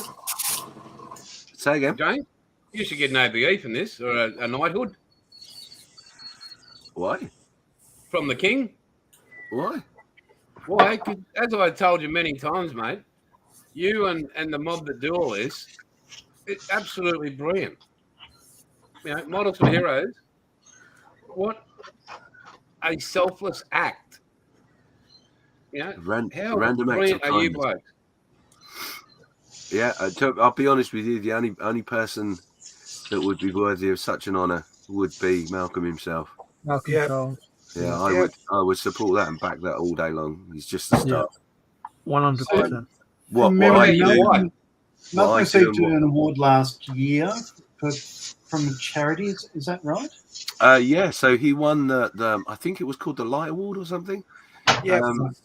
So they did a special award to highlight charities and bits and pieces. It was a letter from the Prime Minister, I think, and a certificate of some description. I'm not quite sure, but yeah. Which one? Well, it wasn't the lettuce. I know it was not It the wasn't the lettuce. letter? Oh, okay. I thought it was the letter. Yeah, she wasn't around long enough to be able to sign the certificate. So no, I think it was. It was Boris. Margaret Thatcher. The mail's been a bit slow. Did they send it via It was Australia? Churchill. Oh, don't. Actually, do you know what? I'm going to look at that right now because that still amazes me. Yeah, so Royal Mail, if you're watching, pull your finger out. You're a disgrace. Indeed. Richie Lamb saying, "Yep, that's a cracking idea, James. I think that's to the yearbook." So does Simon. He says the same thing. Sounds like a fantastic idea. So does Nick Farrar. And Richie says, "Morning, by the way. Double shot of latte, and I'm starting to feel awake." Wonderful. Yeah, mate. Dean Trower is saying, "Good morning, everyone." Morning. And Zal is saying, "Going for an afternoon nap soon. I'm already done painting." Wow. Wow. Excellent. stick some pictures up in the old sit rep on the Model Officers Mess. That'd be great. I think there should be posts coming up regularly. James, is that correct? Yeah, every 6 hours there's a bench sit rep. So it's very much like the what's on your bench post that we do throughout the week as a normal service in the Model Officers Mess. But there's a special one that's going up obviously every 6 hours during the 48-hour build. So I'll be honest, we're probably around the time where the next one's due to go up, but I'm not 100% sure. We will highlight it where we can. We did so yesterday in the UK. So yeah, we'll there is so much going on. So bear with us. If we can, we'll get to it. If we don't, then at least you can all see where you're all up to. So that's good. And breaking news in relation to the missing parcel. Now, I'm not 100% certain because it just so happens to come straight up on my screen. The parcel is in Melbourne. Wow. Is that one for us? Now, I'm not sure if it's the one that I've sent to Ian and David or the one I've sent to you, Jason. But it's one of them at least is in the country. Well, it's probably Melbourne, Florida. Which Melbourne? Yeah. Do you know what? I mean, it's been literally over a month since I sent those items out. A month. And I phoned and spoke to Royal Mail and said, look, I understand because when I did it, they got some cyber attack or some excuse they come up with. And I said to you, I understand that, you're up against it and, things are busy and blah, blah, blah. But, when I pay for something to be in another country within 14 days, I sort of expect it to be there within those 14 days. And you know what the woman said?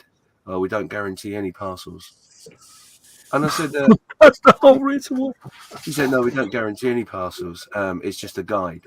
All right.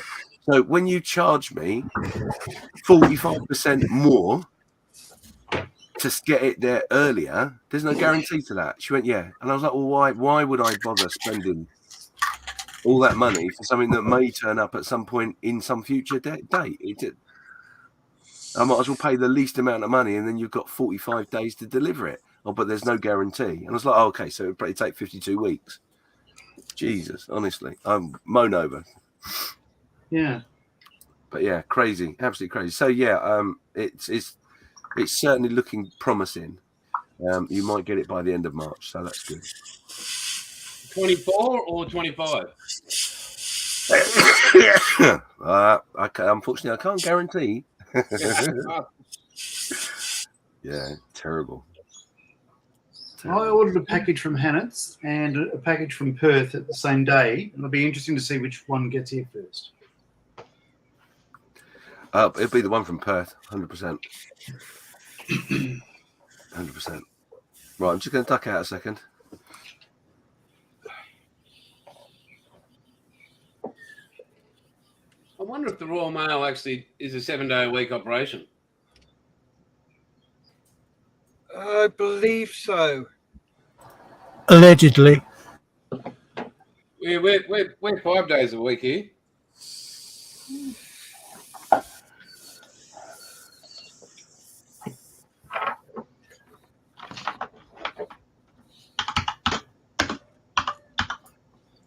You there, John? Oh, yeah. No, you're going to do this ME110, aren't you? I'm sorry? I'm not doing it right now, but... No, but you, mate, all I can say is breathe in. Wow, what a absolute pig of a kid. Oh, really? Oh, yeah. I've heard the Amazing nose detail. is a bit odd. Amazing detail. I'm not rating the plastic on this one. And I'm using guide hands to cut sprues, so like I can sort of, I'm putting up against like good quality cutters. Very, very soft. Yes, I've had to really work hard at it.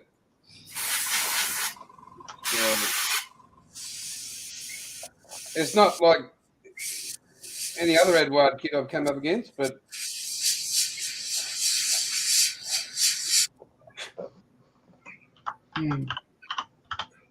so you enjoy, mate. Just a heads up. Oh, well, I'll still enjoy it. Yeah. I'm thinking, I was going to sell it to a guy last week. I decided not to because, I generally don't buy anything I don't want to build straight away, if that makes sense. Yeah, absolutely. So I'll hang on to it, but it's not going to be built just yet. Yeah. No, the last one I built was a little Edward FW190, and that went together very well indeed. Oh, I've done a few of the Spitfires, mate. They just fold together. Beautiful. Like Yes. not to me a quality, but like ease of Oh, I reckon they are. So this is my recent Spitfire Edward one. This is the Mark 9. Yep. Yeah. Very nice, mate. That went together very well. Really enjoyed that. So that's you can't see it, but that's got the Quinta Studios interior and all that stuff. It's come up. I'm very happy with it. I'm trying to get hold of, because they don't sell them in Australia, the Mark 1 or Mark 2 Merlin. Merlin? Yep. Like, you can't buy the engine, you can't import it. They'll sell you everything else, but they won't sell you the detail up kit for that in Australia. Won't export it. That one. Hang on, mate. I guess, look, can somebody pop that up? Why? Because... Yeah, give me a sec. 1 second, John. There you go. How you doing? Yeah. Where'd you get that, mate? Frontline Hobbies. When did you get that? Oh, 3 months ago. It's a gorgeous little thing. It's little resin. 148. Yeah, little resin engine and all that sort of stuff. Beautiful detail. But you're right. It's not a Mark 1. It's a Mark 2. Yeah. But yeah, I'm chasing the Mark 1. But there's really no difference between the Mark 1 and the Mark 2 engine apart from the Kaufman starter, as far as I'm aware. I've got a thing for spits that they have to be when I make them. I mean, it's anal and all that, but that's just my Spitfire baby thing. So this one, I was going to use this set with. I've got the Tele Ho set. I wanted to do Douglas Bader's aircraft with all the panels open and everything. We'll see how that goes.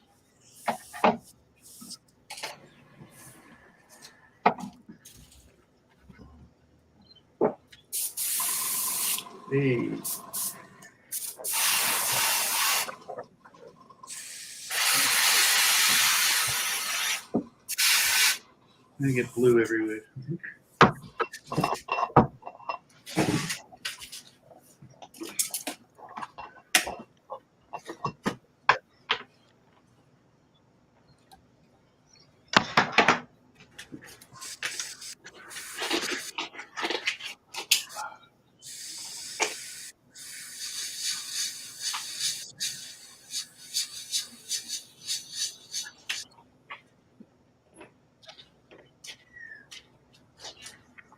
Hey, Steph, here's one for you. So after we finished last night, I showed the guys. Remember a few months ago I mentioned that there was a wooden ship kit that I built that a guy in Queensland said was his? Yeah. Yeah. Because I'm on video, I might as well show you it now, hey? Oh, cool. So what did he do? Steal your pictures? Well, yeah, I sent him a couple of photos, and he basically had it on his YouTube channel to say, but that's the I'll go that way. The Royal Caroline. It's a Jesus Christ. That's beautiful, mate. yeah. So it took me 11 years to build that one. Wow. It's quite large. It's a hand art kit. It was a gift to me when I came back from my first Middle East tour. Nice. Yeah. But it's out here in the garage collecting dust because I've got no room in the house.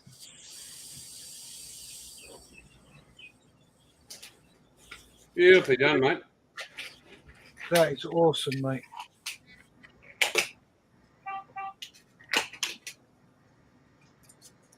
As I mentioned a few weeks ago, I'm still waiting on some more pleats to come from the UK as well for the supply. Cool. Right. Let's But that's do some comments. Mal's in. Miracle Paint Masks. He says, "Good morning, guys. Morning, Mal." Morning. Morning, Mel. Morning, Hey, Mel. Steph. Give us a sec. Yeah. Let me just- Crazy Loca says, "Working for the largest shipping company." Ooh. Really? Griffia, completely off topic. Am I modelling hang up? But some manufacturers nest. Yes. Crazy Loca says there are other options. Just saying. Mr. Cooper is in. Morning, Wayne. He says, "Good morning, day, night, everyone." Morning. Morning.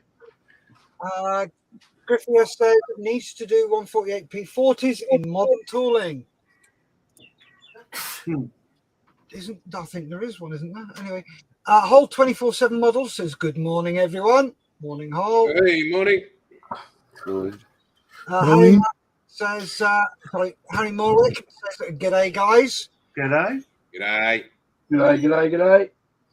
And how you Wayne going? Cooper, Wayne Cooper says, "Wow, John, that's awesome." Thanks, Wayne. Richie Lamb, morning, Keith. Hope you're well, mate. Harry Morwick says, "Wow, that's amazing, John." And he's saying hi to Richie. Right, sorry, John, what were you going to say? So this is the other one that you've seen occasionally. Yeah. That's the HMS Supply from Australia's First Fleet. So Yeah. that's a call Wow. craft kit, and that's in progress. I'm waiting on some more cleats for the base of the mast before I step them and everything else. But the yards are pretty much done. I'm just waiting on the cleats before I can finish. I've got the victory waiting aside for when I finish that, but it'll be a while. Yeah. Wow. I've got the Endeavour, the Artisania Endeavour sitting out Oh, yeah. there, partly done in the garage. Yeah, that's enough kit too. Awesome.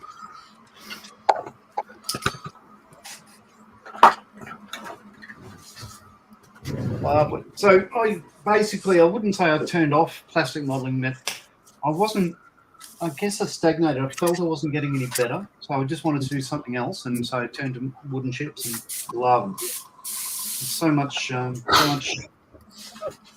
work in them, and yeah, it's really good because you have to, instead of just getting a part off the sprue, cleaning up, you've got to make it.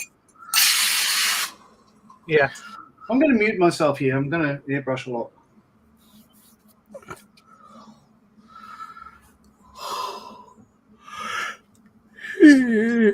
You right there?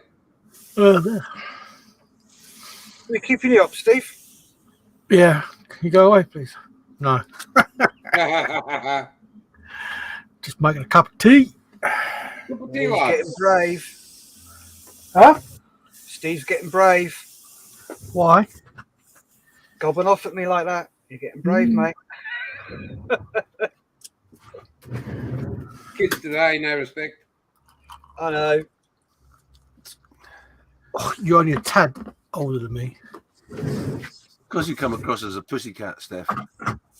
It's getting, Sarcastically. it's getting to see a different side now.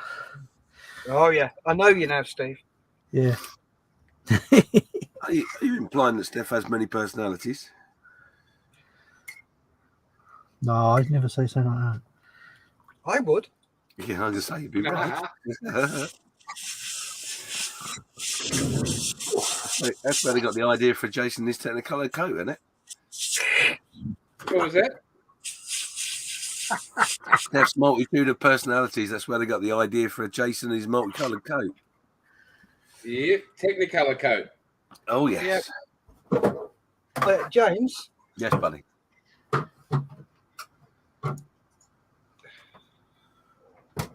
Oh, what you done that for?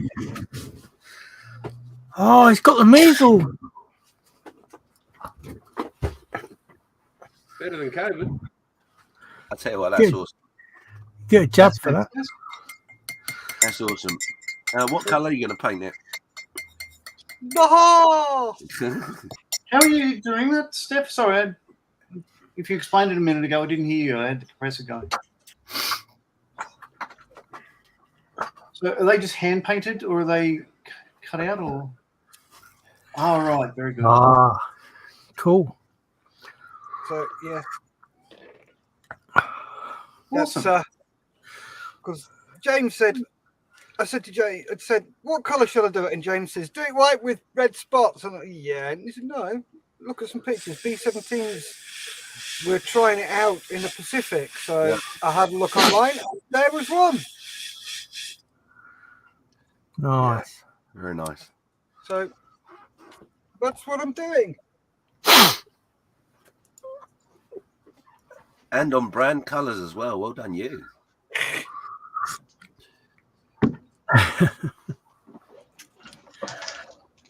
I can feel Malcolm now looking at that, going, "Oh yeah, I want an M4H one like that. I've got just the kit."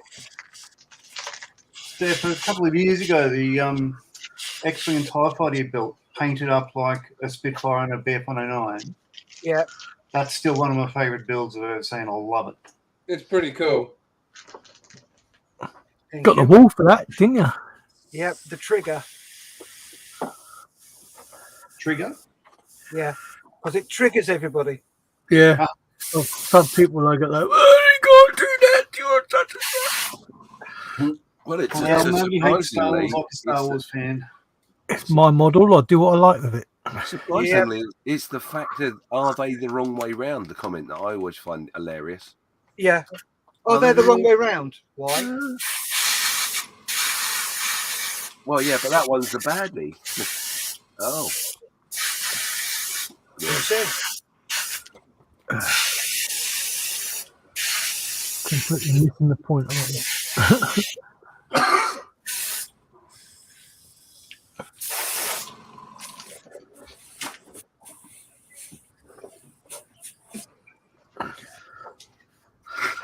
Right.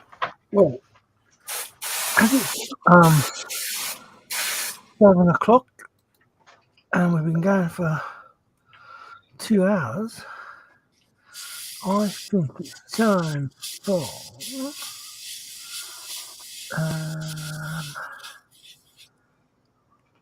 dun, dun, dun, dun.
Hello everyone, my name is Rick Lawler and I'm a skill modeler from the United States, and I'm very pleased to be participating in this year's Models for Heroes.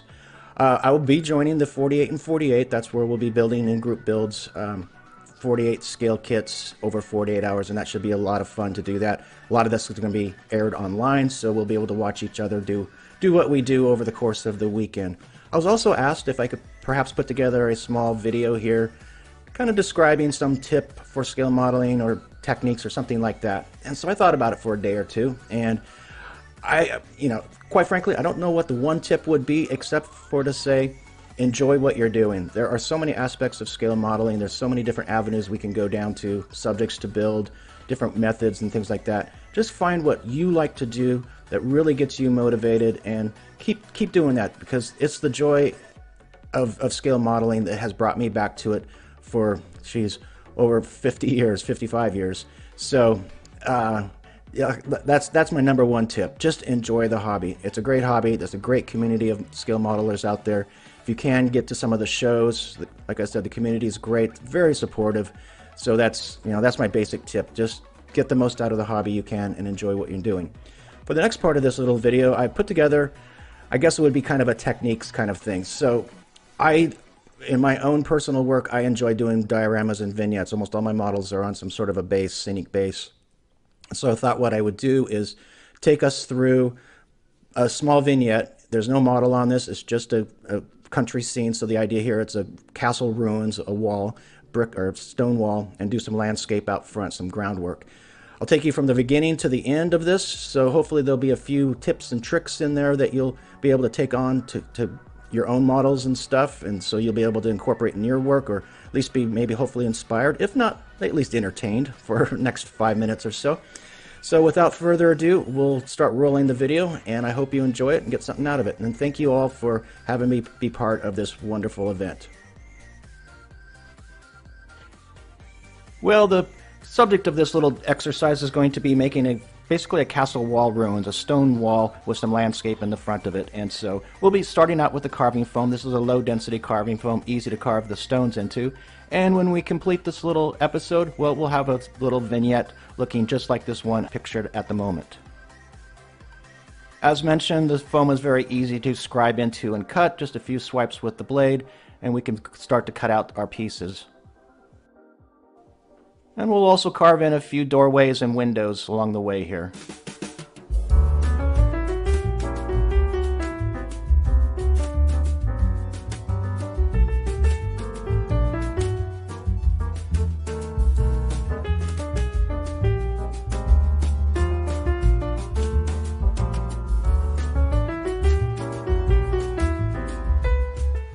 And now we can start to add our surface details.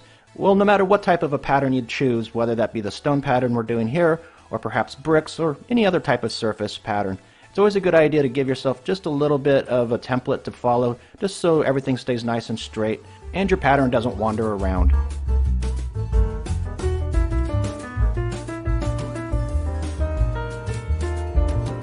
And now we can get started with our carving, and I've chosen to use a few different tools here, so I'll have some carving tools, basically dental tools. I can also use the tip of my X-Acto blade. That works great.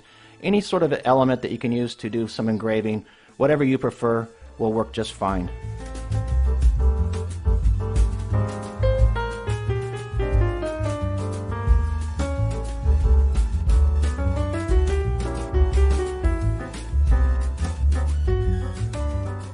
Now with that facade complete, I can attach it to a foam base. That will be our groundwork. That will be the basis for our groundwork.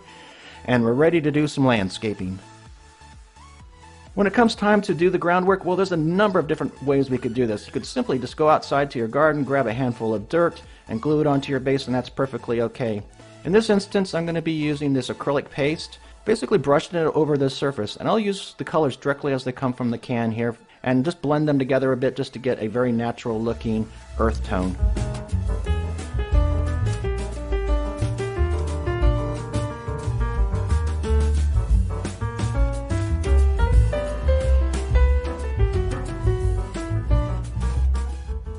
Next step, just a light airbrush over the facade of the stonework just to start bringing the colors together. The airbrushing is followed with just a quick wash of inks. This happens to be a burnt umber color. Just a quick wash really brings out those details and shows those textures on the surface. And then continuing to work with those textures, I'll just spend a little bit of time just pointing out individual stones here and there, just adding a few colored pops just to really bring this facade to life. Next up, we'll add our greenery, and these are just very small tufts. These are the grass tufts, also available from a number of different companies. You could use static grass, your option, your choice, however you want to decorate your scenes and vignettes.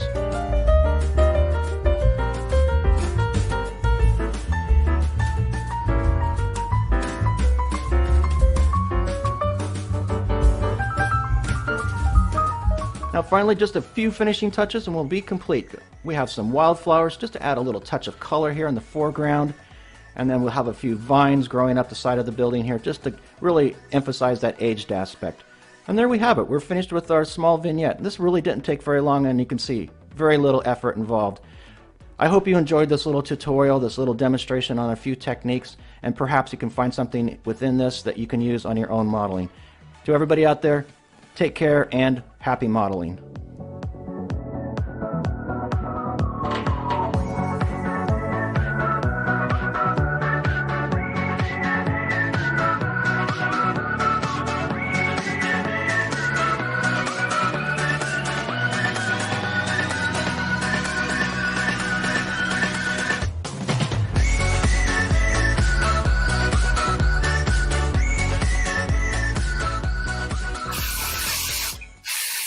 Massive thank you to Rick for supplying that. It just goes to show how easy it is. He does make it look very easy, but how easy it is to put together a very small vignette, and it really doesn't take that long. So, yeah, thanks for that. I hope you got something out of that. I think there's loads of little tips in there. Loads of little tips in there in which you can pick up. And yeah, Rick's amazing. Yeah, I agree. That first bit of advice, just enjoy it, do it for you, build what you want to do. It's the best advice out there, isn't it? Yeah, do you know what? It still surprised, even though I've seen the videos over and over again for ages while I was editing and putting bits and pieces together. The simple tips, you know, Gil with his airbrush tip, muscle memory, sorry. You know, enjoy what you're building. It's just, if you're not enjoying it, just stop it. Go to something else. Get the pleasure out of the hobby. That's what it's for. And try something a little different. You know, don't be scared of things. If it goes wrong, you'll learn something from it. That's the whole point. So yeah, it's awesome. They're really awesome videos. I'm so chuffed. Everybody did an amazing job with the request that I gave them, and it was literally just a tip. Can't say any more than that. I'll leave it to you, which was a bit lazy of me, but I'm glad I did that because amazingly everybody come up with a different tip. There was nothing that was repeated, and some of them, like I say, were just so random in obviousness that we as model makers just take for granted. We don't think to share those things. So yeah, it's just brilliant. So well done, everyone. I'm going to head off in a little minute or two because I'm aware I'm sniffing and I don't want anyone with headphones being sniffed at, which is a bit of a gutter. But I will be doing some stuff later on at the bench. But my superstars will be here to look after you and get you through all the parts. It's a very, very strange year this year for me. But there you go. That is looking awesome, Steph. Thank you. Yeah, it's looking brilliant, mate. Thank you very much. I'm really enjoying this. This is so relaxing. It's mad. And the great thing is, just like I was saying a minute ago, you know, we made the suggestion sort of as a challenge and sort of a case of he won't be mad enough to do that. But I'm glad you did. I really am. When you first said it, I thought you were taking a mick. I sort of was, sort of wasn't. You know, I'm not going to lie. You know what I'm like. I'm the sort of person that will come up with a bizarre challenge for people, and some people just think I'm completely insane, and other people get it. You know, so yeah, it's. I've seen a B-17 with dot scheme like that, but Yeah, they used rainbow colours, which was just awesome. Just looks amazing. Yeah, I had a search, and it's like, oh my god, he's not. I like that. That's cool. I'm doing that. Oh god, yeah. If you ever want to look at the amazingness of wartime experimentation, that is a great example of how people went, what extreme lengths people went to try and keep people safe, and obscure airplanes in the sky and stuff. And there's some amazing paint jobs. I can really imagine, you know, someone coming along with the plans and saying, I want you to paint that aircraft like that. And can you imagine it? I'll be like, what? Are you insane?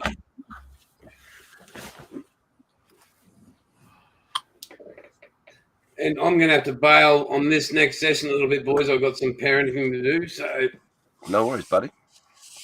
it's just, as I said, the wife's away for the whole weekend. I've got our 30-year-old autistic son, and he's 24/7 care. Yeah. So, unfortunately, he can't cook his father dinner. So, yeah. Not a problem. Real life takes precedence, mate. Absolutely. Oh, Always. yeah. Most definitely. But he stayed up till 3 o'clock this morning with us, eh? Oh, that's Bless. cool. Oh, cool. Does he do model making at all? Mate, he's non-verbal. He's, as I said, he's 24/7 care. Like, after this, I'll take him a shower, feed him, dress him. But Shan's cool. He'll just sit there with a can of Coke and a million donuts, and life's good. Yeah. Excellent. Yeah. Or he'll bum scoot around. He's 6'5", weighs just 49 kilos, size 22 feet, Jesus. size 50 hands. Uh-huh. Shovel. Not small. But he can eat 4 family-sized pizzas to himself. Wow. He'll eat your arm off if you let him. Bless. Yeah. So. Well, no, obviously, yeah, that takes precedent, Jason. Absolutely. Definitely. I'll miss the next one, but I'll be there tomorrow, boys. All right, Yeah, buddy. right, No worries. Well, like I said to you last night, you've got the links. If Yeah, you thanks, want to mate. jump in, just jump in wherever you want if there's room. Will do. And also the other thing is if you can't get in because it's busy, drop me a bell and I'll drop me a message, and I'll throw a message onto the admins and try and squeeze you in, because everybody knows that everybody can dip in and out, so there's plenty of opportunities. But anyway, you have a good day, mate. You do, and get better, mate. Thinking of you. Oh man, I'm I'll getting catch you there. back in a sec, boys. All right, Thank buddy. you. Take care, mate. Bye. See you later. Bye.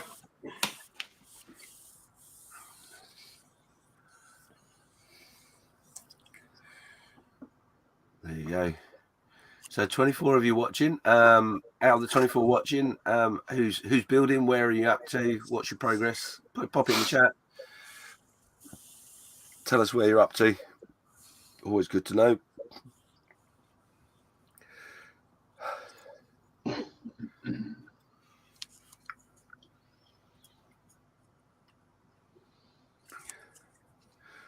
Right, I'm gonna go and grab some breakfast, I think. I'll leave you in the capable hands of these guys. They're all busy, heads down, busy building. So yeah, enjoy. Keep your donations coming. Watch out for the flash auctions that we won't tell you when they are, but they are about. And then obviously we've got the auctions coming too, and you don't want to miss out on those. So we'll tell you more as we go through the event.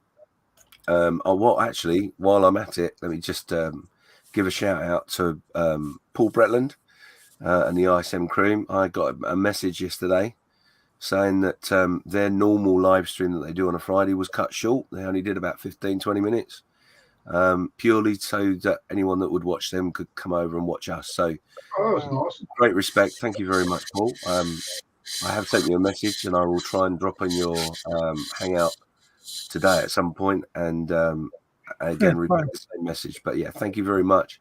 Fantastic. It's another way that the community shows just how respectful they can be and helpful to everyone around. So congratulations, guys. A big thank you. Unexpected, and yeah, thank you. Anyway, stop waffling. I'll see you guys in a little bit. No worries, mate. See you later, James.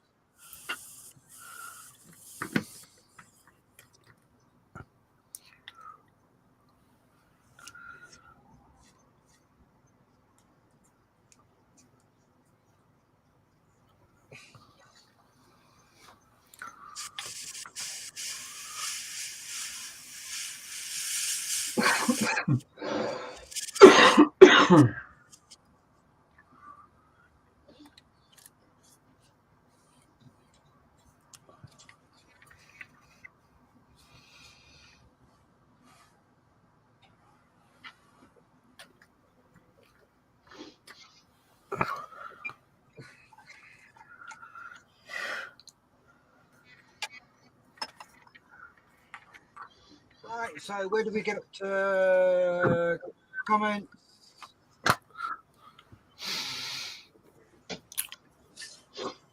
Yeah, that'll do. No.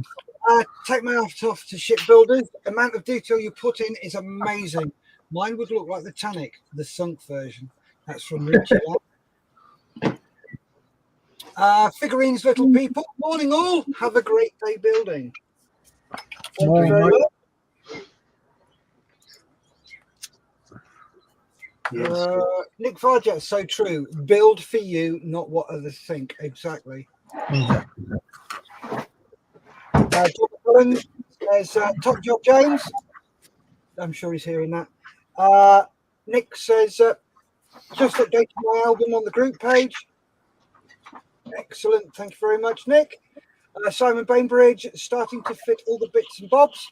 Doing some grey panel wash to break up the black paint scheme. Nice. Mark Duramus, loved the Rick Lawler vignette tutorial. It was impressive, wasn't it? Wayne Cooper, Mike Cromwell has paint on and drying, working on the figurine dryer. Hey! John McMullen, Masterton New Zealand fuse ready to base coat. Wings had first base coat. Excellent. Deantra, currently sticking bits on the upper hull on my T34. Nice.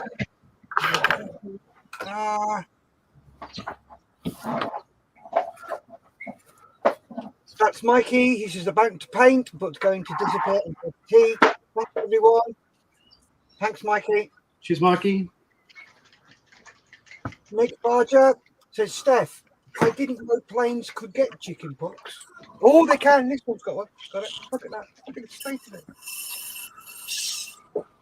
Zalzin, it's rabbititis. I see spots before my eyes.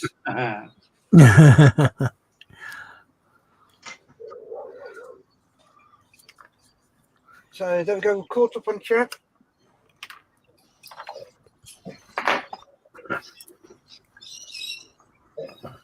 Well, we might as well go around the room and just show what everyone's up to. I'll go first, just because I can. I'm cleaning out the airbrush and I'll leave it for a minute. So, doing the what's the box? Yeah. Oh, you'd think I'd be prepared, wouldn't you? There we go. So I'm building AMP's Supermarine S5, and I've just given it a coat of blue. And as you can see, it's very blue. The thing with this is, the shade I went for is the Vallejo Model Air, which is a nice colour, but what I find is it's transparent. So that's about 40,000 coats on that one, and it's only just now starting to hide what's underneath it. I didn't bother priming it because who can be bothered waiting for it to dry and everything else? Should be okay. So I'm using the aluminium. I'm using SMS paints, aluminium, and I didn't have an equivalent SMS blue. The only one I have is Insignia blue, which is just too dark for this one. So I'm using the Vallejo blue. I was going to use French blue, but it's just a little bit too light, and it matches some photos I got, but not all of them.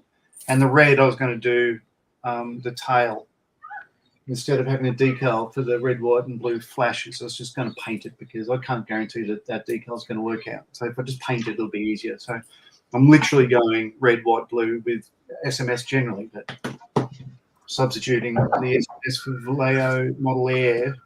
And I wish I had SMS, quite frankly, but again, wasn't prepared for this. And yeah, the two floats are done as well in blue. I painted them silver, the top half. I'll wait for them to dry before I give them a clear coat. And all the other silver bits and pieces, aluminium, the struts for the floats, the prop, everything is all done. So after this, it's basically up to assembling the floats under the wing, and none of it will stay together or give itself any support. It'll be like that, as you see it there. It'll be flimsy as all get out until I put in what's red on these plans here, which is all little bits of photo etch, bracing and struts and everything else. And I don't know how that's going to go, but let's find out together, shall we? Nice work, John. Yeah. Right, let's go to Ian next. Ian, where are you up to? Well, it's painted, clear coated. Let it sit, I think, for a few more hours, and I can start decaling. Cool. So, used a bit of Molotow for the headlights. Yeah. So they're nice and chrome inside. Started painting the figure, masked up the base. So yeah, going well. Nice. Steve? Right, so I'm just doing some of the cockpit detail.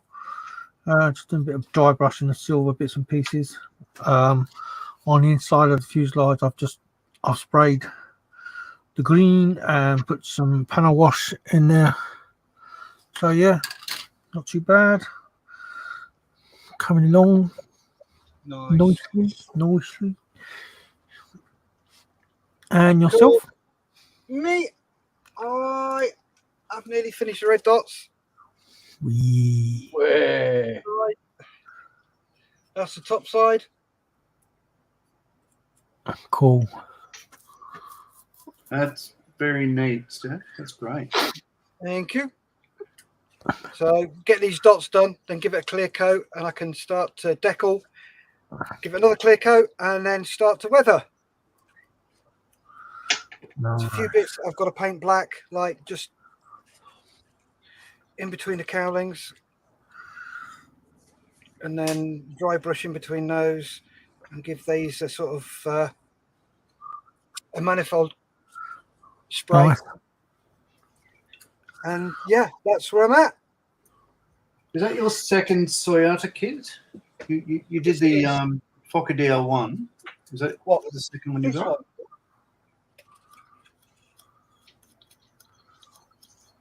one? Oh wow, yeah, that's great. Love it. Yeah, that's nearly finished. Right. I just need to get my arse in gear.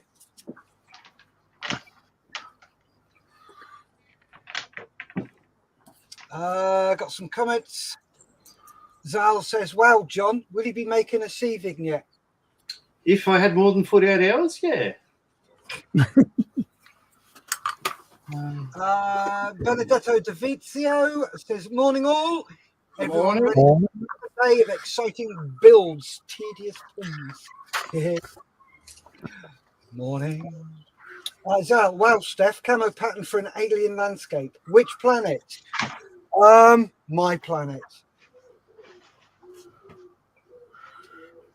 It's fun in my world. Harry Morwick says, "Morning, Ben."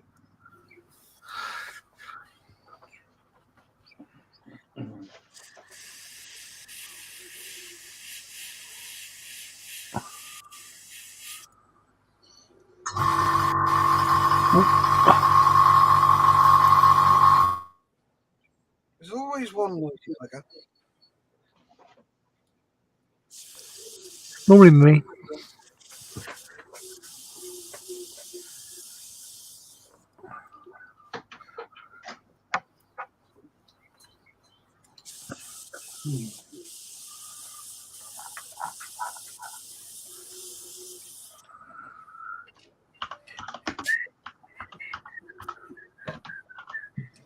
Yeah, I reckon we should hear those beautiful tunes again in a minute, Steph.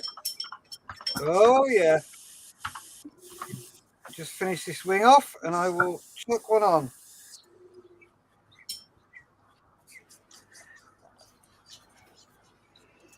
Do you know how many beneficiary videos you have? I've seen one twice now. Was there more than one? Okay. I will. Oh, there's loads. I will have a look.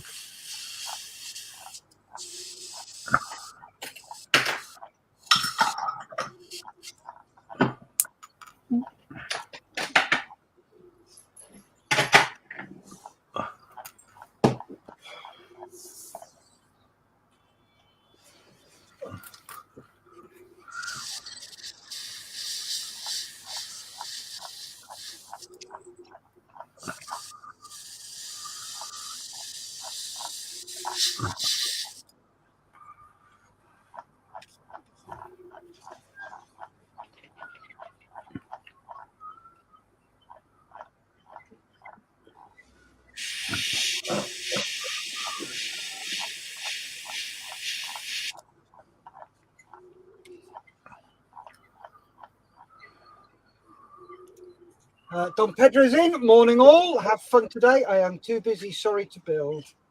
Not a problem, mate. Hi, Don. Zell says, I might teach my parrot to sing that tune. Like you have a choice.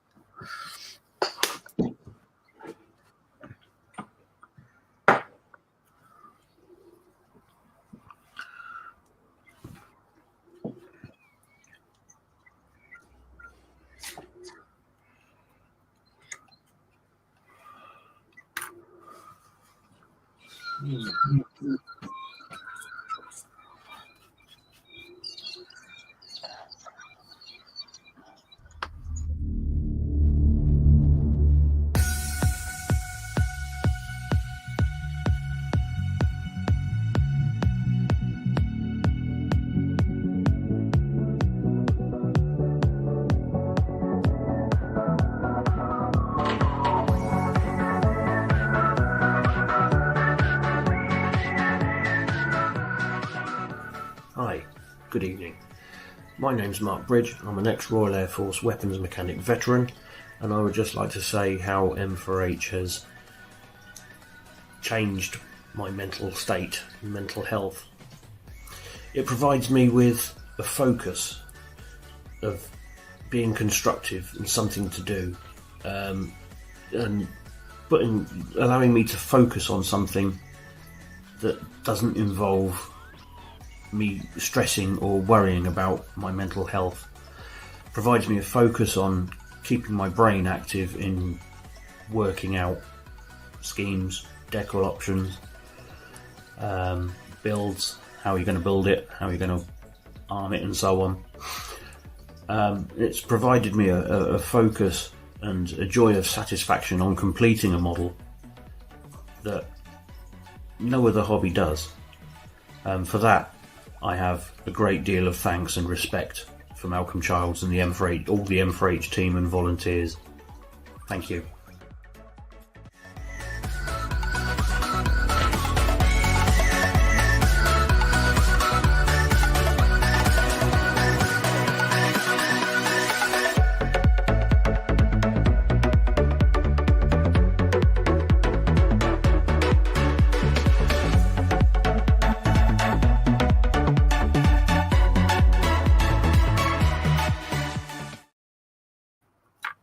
There we go. That was Mark Bridge, a close personal friend of mine.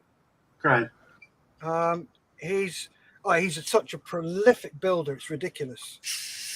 So thanks for that, Mark. What I have to say as well is these guys, they do these videos for us, and for them to say what they say takes a bottle. Yes. Come out and say what they say takes so much bottle. So thank you very much to all of them that have done videos. It's greatly appreciated, and it also shows you guys the effect it has on people and how much it helps them. Yeah. Because doing this, it stops the guys self-medicating. It stops the guys from doing silly things, and a lot of them actually progress from being a beneficiary to being a volunteer, which is brilliant. Cool. Like myself, I started off as a beneficiary, so I know exactly what it's like firsthand, having to deal with this, and the help you get is just unreal. We have our own little mess where beneficiaries can go and chat and show their models off. If you're interested, there is a group called Friends of Models for Heroes. So if you're in the UK and you want to help out, please feel free to jump on and join in and give us a hand. We're always looking for people to help. We're going to be starting doing model shows soon. So it's basically what I do at the moment, which is tootle out model shows with all the Model Hero stuff and raise cash and dollar. So yeah, that's what we do. So where are we? Crazy Lakers jiving away. Now, from Medical Pack Mass. Just finishing the turret on my Humber Mark IV. Completed the hull by 400 last night. When I stopped, then just the dangly bits. Victory armor, and I'm enjoying the builds. Yes, if you don't know, Mal's he makes aircraft and he makes paint masks as well, and they are awesome. And his builds are phenomenal as well. Yeah. Model set. Oh no, Mal, steady. Darren Cook's in. What's up, Blue Sniffers? Hey, Daz. Darren, how you doing? Hope you're well. People saying hi to each other. Darren, how's the stream so far? Is this Ian? Yo. So far, so good. Oh, Crazy Lake says, ever see a 28-foot long truck dancing to the Models for Heroes tune? That'd be good. Zal says, Darren says, Zal, we're done. We'll be back on tomorrow evening. So Steph Mal, the bridge that we just saw, was he into model building before he came along? Mal has been into models for years. Right. He provides masks for lots of people. So for example, Mel Bridge. Sorry? Oh, sorry, the other gentleman, Mr. Bridge, we saw a minute ago. Mark, sorry, yes. What do you mean? He's been into modelling for years. Okay, right. And he's quite prolific. But yeah, as I say, Mal provides masks for people like Usi van der Rosten. Yes.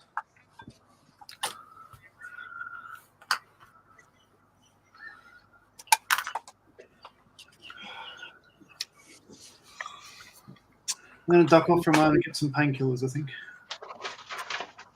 Yeah. You're all right, mate.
As I was replying to Darren, had a blast on the US stream, had fun.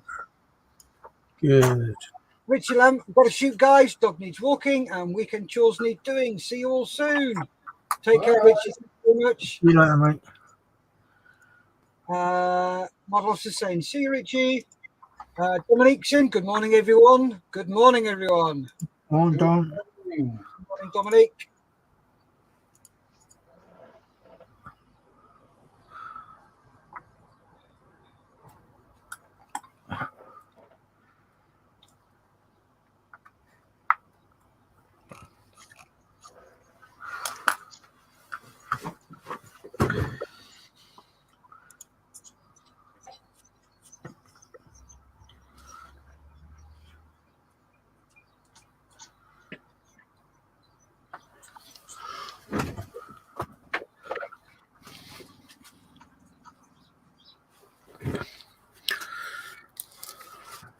Right.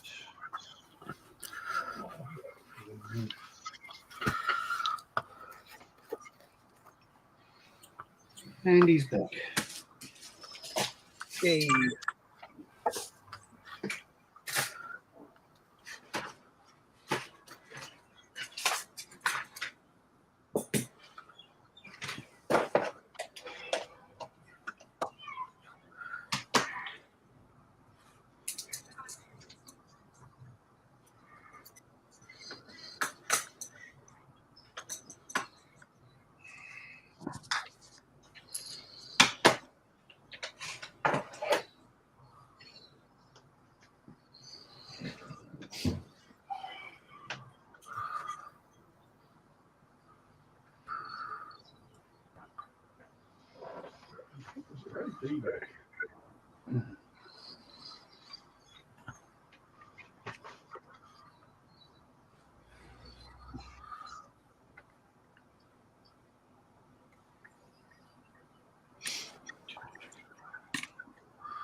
any of the viewers, you wouldn't know this. I have my Facebook page is private. However, I've started recently a public Facebook group with my twin brother Paul. It's called Scale Modeling Twins. So if you want to see what I'm doing when it's not this weekend and all that sort of stuff, we don't post all the time, and it's not a channel per se. It's just built, it's about doing what we're doing in our own time and everything else. But if you wanted to follow the Scale Modeling Twins on Facebook, you're more than welcome. Lovely. A shameless plug. Oh, yes.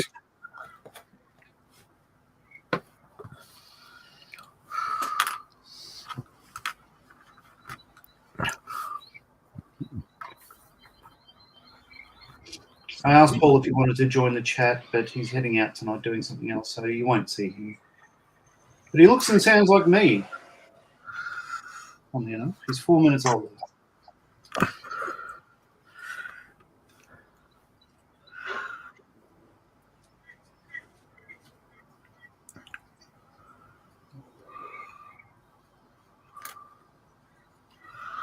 All right.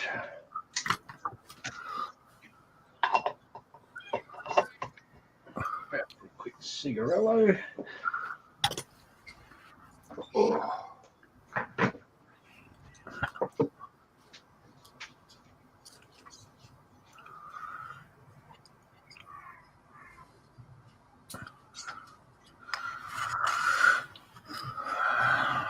Right, I'll be back in a minute. I've just realised the time I need to go and take some meds. I'll see you in a bit, guys. Yep. Cheers, Steve. And then there were two. I get the hint.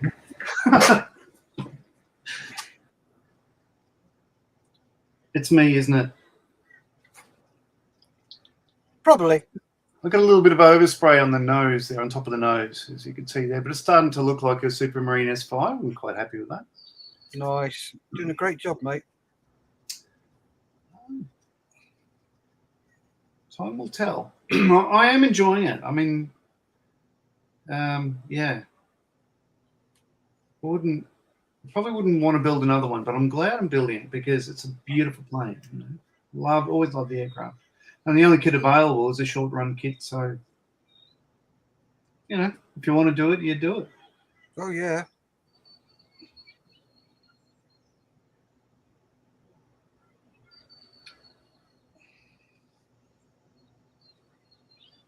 Yeah. I think I need a bit more blue though.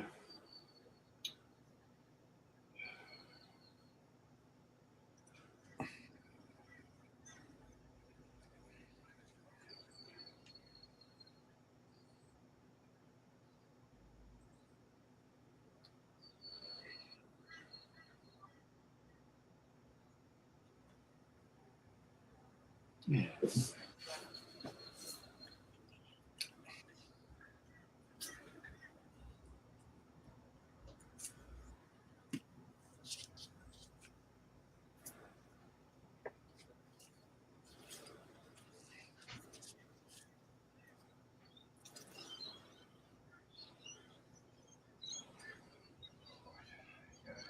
So, Steph, is there any sort of kits that aren't available that you would like to see any model company release? Something that is right up your alley and it's not available?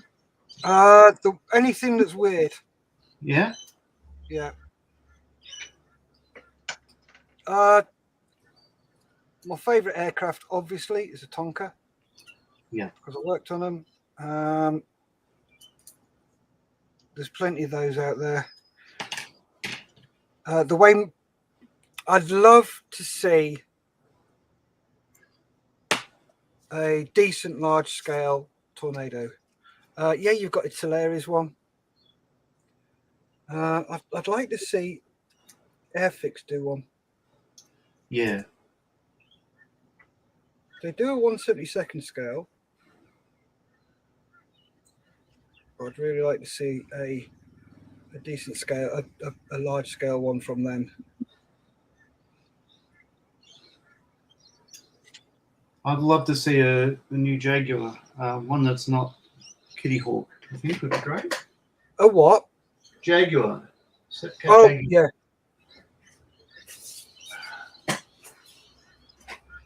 Yeah, the guy you've just seen, Mark, Yeah. he used to work on Jags.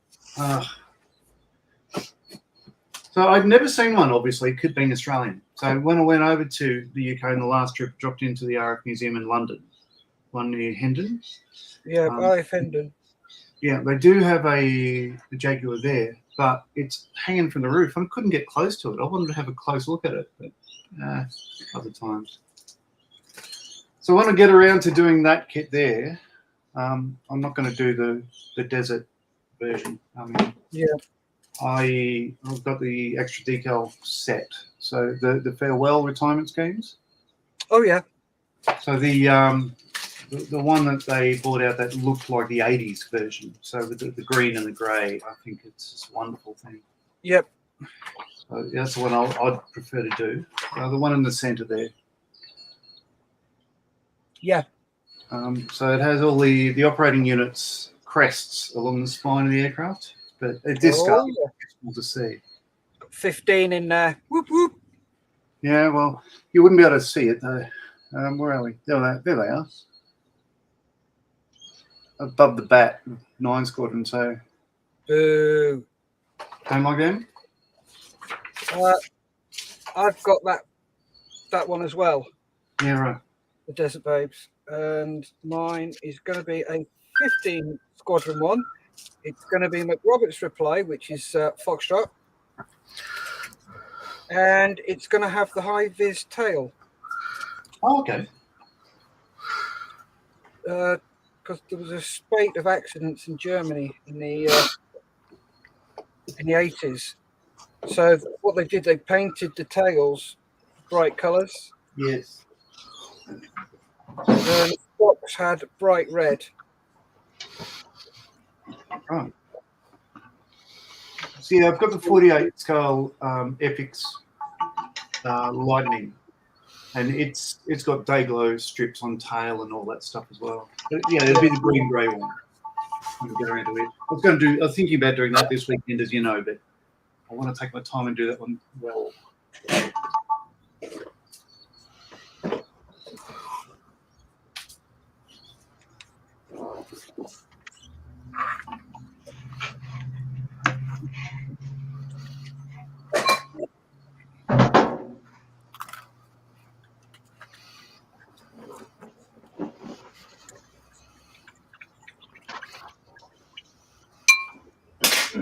I've never built anything that I've worked on. Oh no, that's not true. I built the F-35, but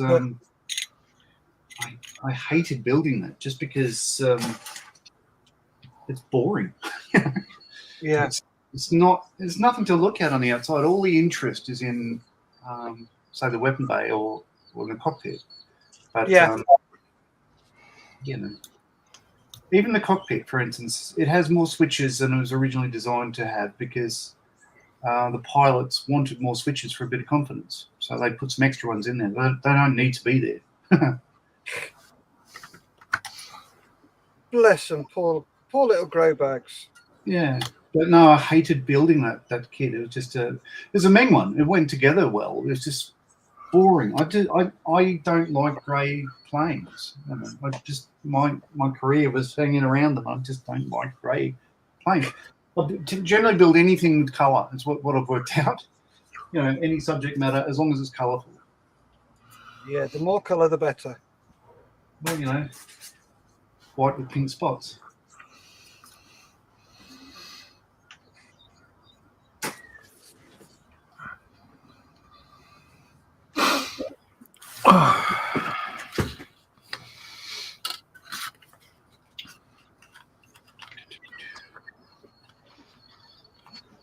Right. Yep. Ian's back. Yep. I know Darren Cook loves grey flightline jets. Right, let's go through some comments.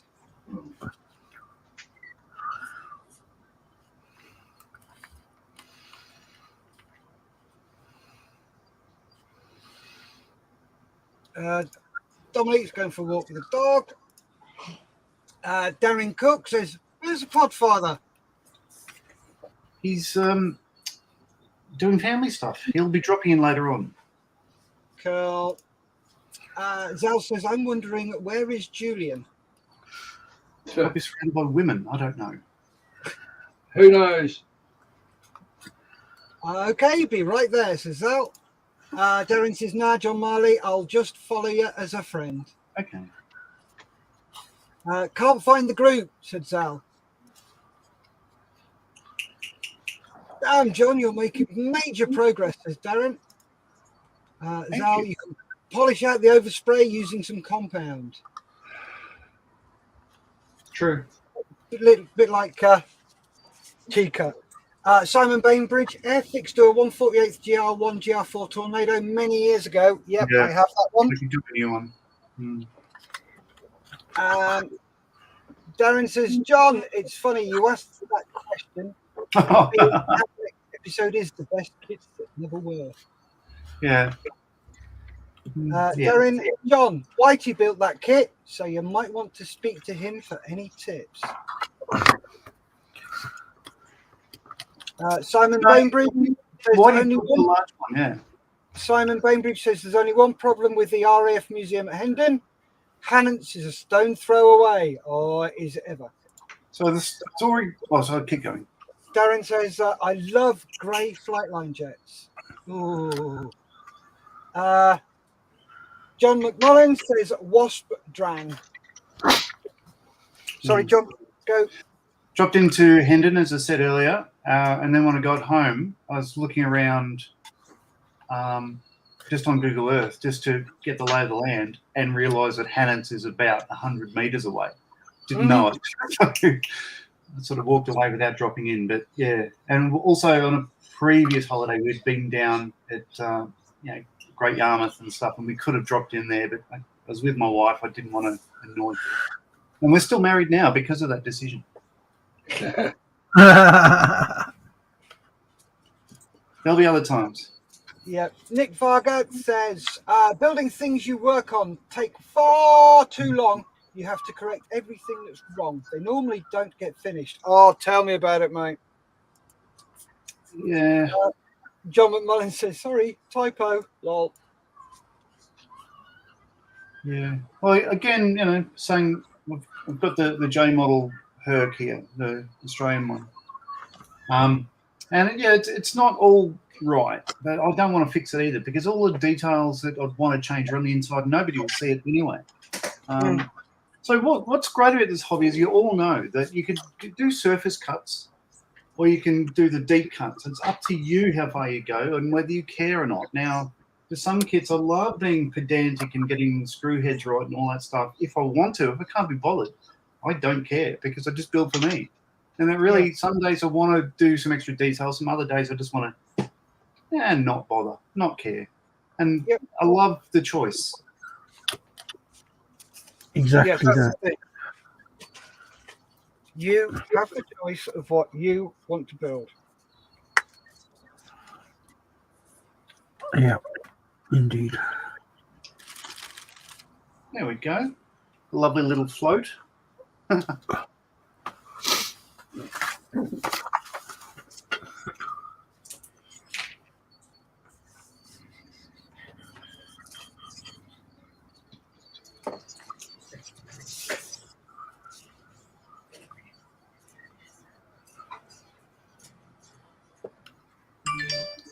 Right, Steve, you have control. I've got to go make a coffee.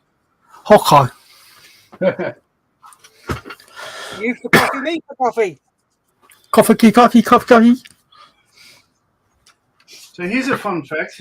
People that don't work on aircraft and all that sort of stuff, I probably shouldn't have this, but it's a formation light from a hornet. A slime light, as Americans call it, right? So here's a fit bit. This is how thick they are. Wow. So they're basically 2 bits of wire, and they just glow, and that's it. But this one is well broken because it's got my name on it.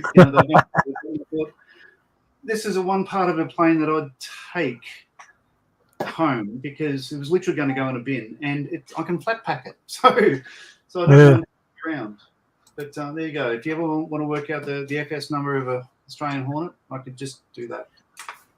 Well, In fact, let's have a look. Compared to the Model Air.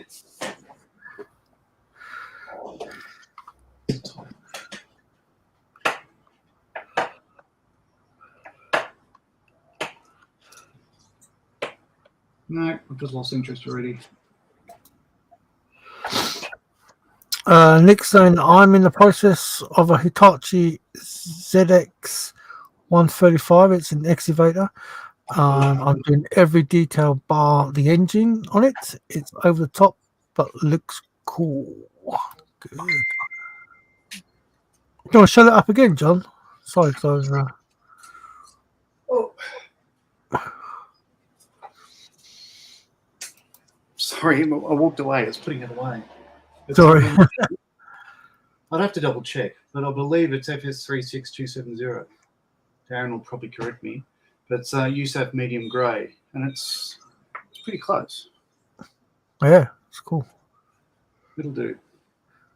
Needy. But yeah. And there's, as you've seen, a lot of talk about like the proper shades of F-35s and all that sort of stuff, and everybody wants what they call the RAM panels. I mean, yeah, in reality, they're nothing like every photo is different and every plane's different, and they've changed over time as well. But generally, like, when I built my model of it, it's all one color because the aircraft we have are new and they're all one color. That were in America for the initial training. Obviously a couple of years older, and they do fade in sunlight. But a lot of the time, whenever you see them, it depends whether it's in a carport or in sunlight or up in Townsville or whatever. The colours are different, and it just doesn't matter what colour you paint it. Yeah. But they all do seem to be all one colour because, like I say, I was watching. It's like a docu-series on the HMS Queen Elizabeth. Yeah. And they've got the F-35Bs on there. And and the only sort of like colour variation that I could really see on it is the insignias. Yes. Other than that, it's been... But yeah, it's a kit. I would love to one day get the Tamiya kit. The Tamiya one is amazing. I have no interest in it at this stage. Ask me in a couple of years. Yeah, I'm about the same because I've got so much stuff I want to build as it is with my sci-fi and everything. But the only thing is, it's like they also have it in beast mode, and I've never really seen it in beast mode. And in my eyes, that sort of like goes against the principle of it being a stealth fighter. It does. Because surely if it's in beast mode, that can be picked up. But that's the whole point of having the weapons bay internally, isn't it? That's right. So the other thing is, like, my view is build what you want. If you want bombs and missiles all over it, do that. In reality, they're not going to fly like that in a combat situation until a certain point. The main reason they can do it, apart from capability later on and having external fuel tanks and all that sort of stuff like that, is a lot of the reason they did it is for photos, to show people who really don't understand how they work that it's a capable aircraft. Because if you just showed this plane and it has nothing hanging off it, people think, what am I paying $100 million for? Yeah, that's probably true. Yeah. So it's Lockheed. It's basically like a selling concept of theirs. Like, yes, they use it operationally for training, but the only reason they use it, let's face it, is the guys are bored, and it trains them how to hang, say, a pylon on and take it off again. The only way you can do that is by doing it. So they hang them on, go for a fly, take them off again, put them back on 2 days later to train them. But yeah, if you want it, do it. But I built one for our CEO in the squadron. I just left. Asked him how he wanted it, because I said, well, you're the boss, you choose. And he basically said, let's go for stealth mode, because that's what the concept is. So it was great for me. I didn't have to do any of the pylons or anything else. I just put the biggest bombs I could fit in the bomb bay in it, because if you crane your neck and have a look, you just go, oh, shit, because it looks pretty good. Yeah, I think that's the way, if I do get it, that's the way I would build it, because that's the way I sort of like see it. And that's to me, it's the whole point of it. It was interesting watching the docu soap on the Queen Elizabeth, because you got to see them and how they're loading them and what have you, and then even just changing out the canopy because it had a small, a very small imperfection in it, and it's just it's good. I could say a lot, but I really shouldn't. So yeah, it's probably but I won't miss working on them. I love the Hornets. F-35, they're not fun to work on. They're just, no, I can't go into it. Don't. Yeah. Phenomenal asset, but if other people want to work on them, I don't have to. Nick's saying, a random question: what's the payload weight of an F-35? Doesn't it depend on what variant it is? It does. Yeah. I can't say. But what I can say is a fun fact that an F-35A model, which is what Australia has, can carry more fuel than a classic Hornet with 3 external tanks. Wow.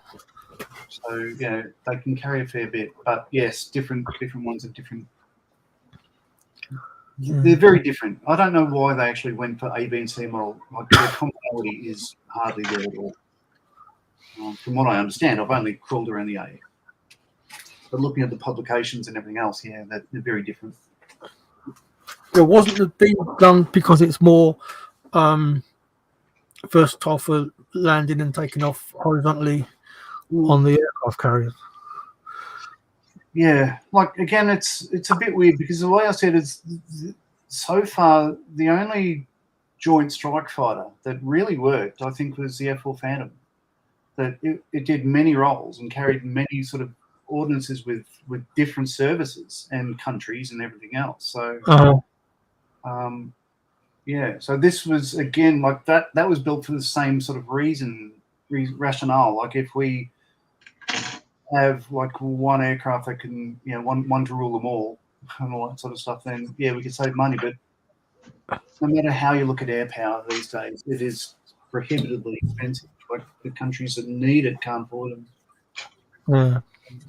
And I was just about to read in the chat, Nat is in, but they actually joined us there literally in the stream. So good morning, Nat and Lewis. How are you? Morning, guys. How are you all? Good. Yeah, no, it's just me at the moment.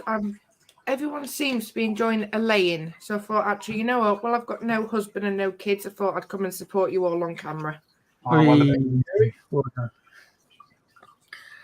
Good to see you. And you watch me jinx it now. So what am I looking at? That's a Eurofighter? It is. I'm doing the Blackjack.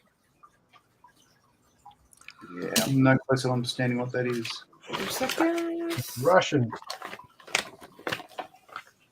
Oh, that one. Typhoon. Typhoon Blackjack. Yeah, Nice. I've seen that on Google Earth, in fact. Yeah, I must admit they're beautiful to watch. I was saying last night, I was struggling to pick a kit because I don't ordinarily do scale models as such. And I saw this in our local model shop, and I thought I've got to do it because these actually practice above my kids' school from time to time. It's it's got to be done. I did see one flying around, again, being Australian, I haven't seen a Eurofighter, but we dropped into the Battle of Britain Memorial flight at Coningsby, and they were based there, and one of them was practicing for an air show, and just watching that fly around, it's pretty cool. Oh, absolutely. You just think very low payout that day, so he didn't do the full sort of show, but basically what he did is pretty impressive. You know, they just amaze me because it's like, oh my God, how the hell can you put your body through all that? I know they have to train hard, but it's just, oh my God. Again, like I have flown on a Hornet, backseat only, but it is hard work. Yeah.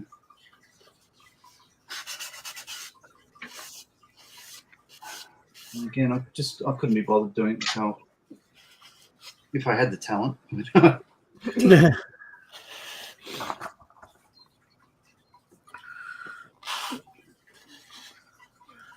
I must admit, that's definitely on my to-do list one day, because obviously living in Lincolnshire, obviously it's home of the Red Arrows and the Blackjacks, but it's like I've never actually seen them in an air show. Right. So I think it's definitely on my to-do list to actually go and see them properly. Yeah, so when I dropped into Coningsby, the Lancaster wasn't there. That was away in Wales, going out through a major O hole. But it was a great look around because all the Hurricane Spitfires. Yeah, we're quite lucky because we don't live that far from East Kirkby. Right. And they've actually got a Lancaster there that they are restoring, trying to get her airworthy. It's just Jane? Jane. That's it, yep. Hello, Nat. Hello, Lewis. Evening, Steph, and Evening. from Lewis. Morning. He's still in bed, bless him. Oh, bless him.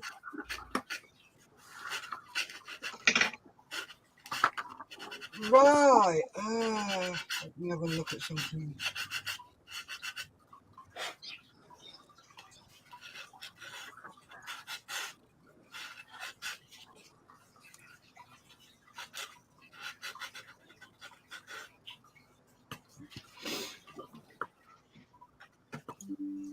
Flash!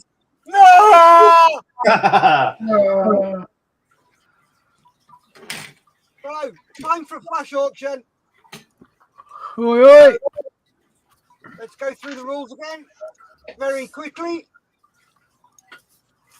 So, birthday bash, Australian auction rules. Right, I'll rapidly go through these. All auctions are 3 minutes long. The start of the timer will begin when you see, not hear, start, because of the delay in the chat. And the auction will end when you see, not hear, stop in the chat. I will give you about 10 or 15 seconds. After that, after I've typed stop in the chat, this will allow the chat to catch up. The auctioneer's ruling is final. Postage, packaging and customs duties are not included in your bid. You are liable for those payments of those. They will appear in the screen, in the slide at the bottom. Not reading the rules is not an excuse. Please only bid on auctions in your local area. We understand that we cannot stop you, but remember item 5, you're liable for postage and customs. Rule number 8, please only bid as much as you can afford. Set a limit, stick to it. So there we go. There's that. And the auction lot is that one from Metro Hobbies. Oh, nice. The Model T 1917 utility from ICM in 135th. And it's a stunning kit. This lot is $9 postage and packing. So remember, add that on top. So remember, this is what you're bidding on. I need to get my phone. Oh, sorry, James, I've only just seen your message.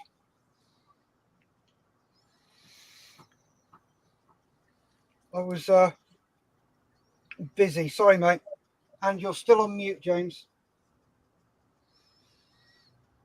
Yes, no worry. I'm on mute, so you don't listen to me sniffing. That's all. That's good. That's very good. Right, so time is ready. Let me just move my aeroplane. I'm glad you didn't phone me. I didn't answer that call at that time, because you wouldn't have liked where I was.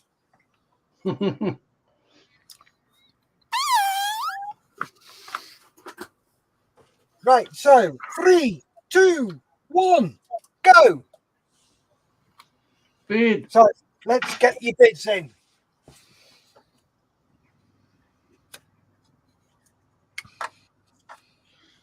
Bid like you mean it.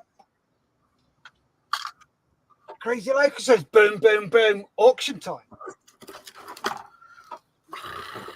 Harry Marwick says Neville Whedon has a YouTube channel with regular updates on the restoration of Just Jane. Oh, cool. Chris McKee, if flying was difficult, the ground crew would do it. Chris, XRAF. Ooh, what were you, Chris? Were you a proper trade?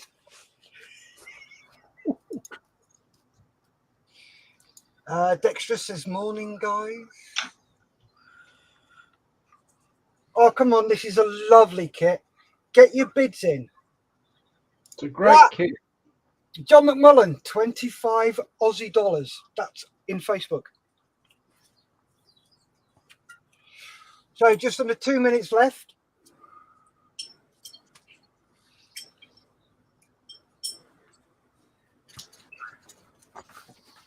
Oh, want to thank Metro Hobbies for their generosity. They have come up trumps this year. All the printers donated have come up trumps. They're absolutely brilliant, but these guys have got some great auction lots they've given us.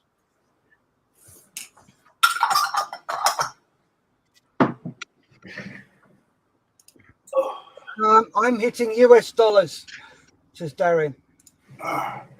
Darren, we can't accept that, mate. This is Metro Hobbies. They have told us they will not post outside Australia or New Zealand. So I'm really sorry, mate. That's still with John McMullen.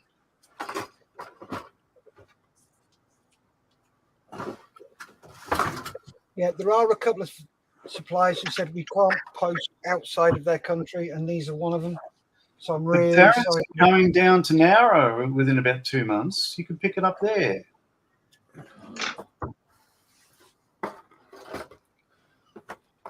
Well, if that's what you want, James. Happy if that's all right with the Metro. Well, we've got 30 seconds left on the auction. I'm going to stick with John. Yeah, no, this time. It's a I lot. would say the auctioneer's decision is final. We'll stick with John. So, any more bets to come in? Right, we've got 8, 7, 6, 5, 4, 3, 2, 1, and 8. Ooh. Oh. So Nick might be in.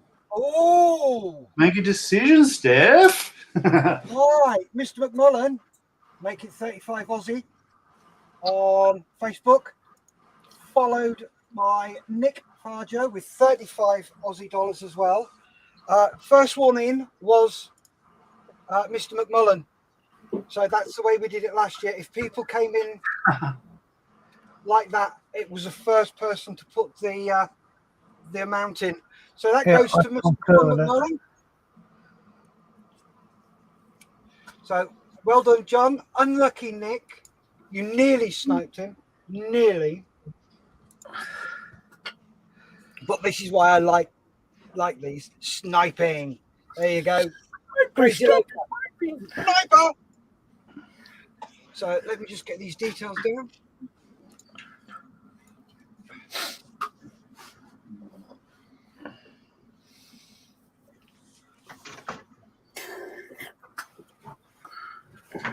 Nick says about a 30-second delay here.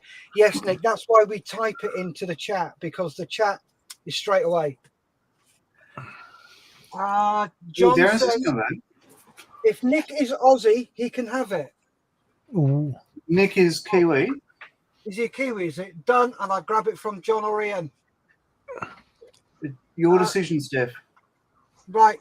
John has said that if Nick is Aussie, he can have it. So if you two want to get together and decide what you want to do.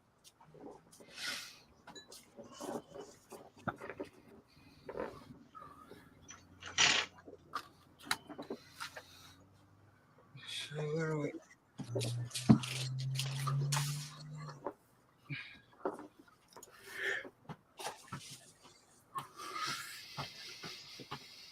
Right, James, I'm making a note of all these.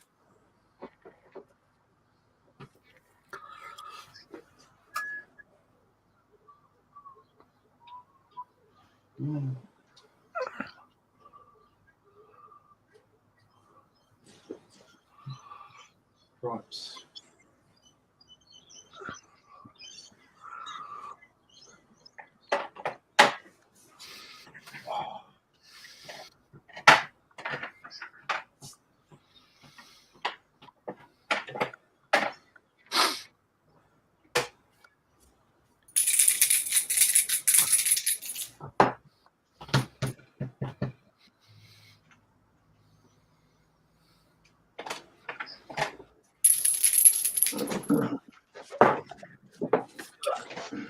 Thanks for taking part in that one, guys.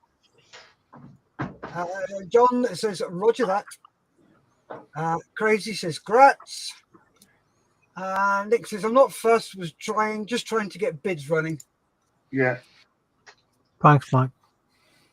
So that's brilliant.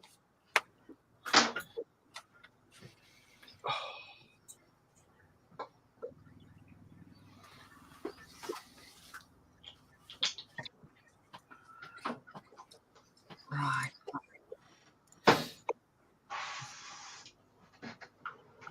It is a good kit. I am building an ICM Model T at the moment, and I'm enjoying that. So it is a great kit. Cool.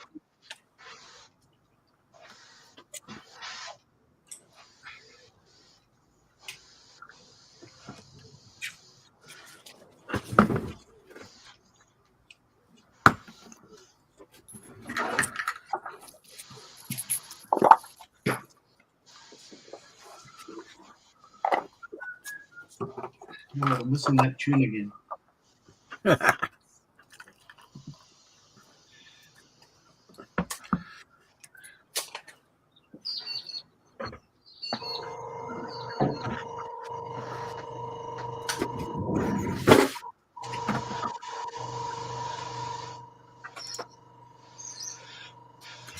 John McMullen says, good lad, Nick, so I'll pay, and it goes to Darren when he gets to Aussie. There we go then. So there's that done. There's that sorted. So if you two get together and have a chat and get it all arranged. Yeah. I'll happily take it down to Narrow. Meet you over a beer. Chris Richardson says, guys, how do we bid on the regular lots, not flash lots? Help take my money. Right, the auctions will be on Sunday evening at 7:30 local times. So I'll be doing all of those. I'll be starting off with the Australian one tomorrow morning, my time. Tomorrow evening for the Brit, and then 3 o'clock Monday morning for the American one. And then I have to drive to Nuneaton to pick a legacy collection up and take it down to Malcolm. So I've got busy 4 days. Nick says, I've got the ITM CH54 in the mail to me now. Can't wait for it. 35th scale Sky Crane. And Chris says, cheers. I only built one ICM kit before this one, and I reckon it's the most fun that I've had building a kit in the last, say, 3 or 4 years. Cool. Stunning kit it was. It's really good. It was an Edward boxing, but it was an ICM kit. The 917. It was wonderful. Loved it. Right. James, you muted, mate. Yeah. I'm going to knock it on the head. I'm flagging a bit. Okay, buddy, no worries. So I will catch up with you later on. Okay. Because I think I'm going to go and get some kit. Yeah, okay, mate, no problem. So I will catch you all later. No worries, mate. See you later, Steph. Take care, mate. Bye, Steph. Bye, folks. Thanks for joining Bye. us. Bye, Steph. Bye. Bye.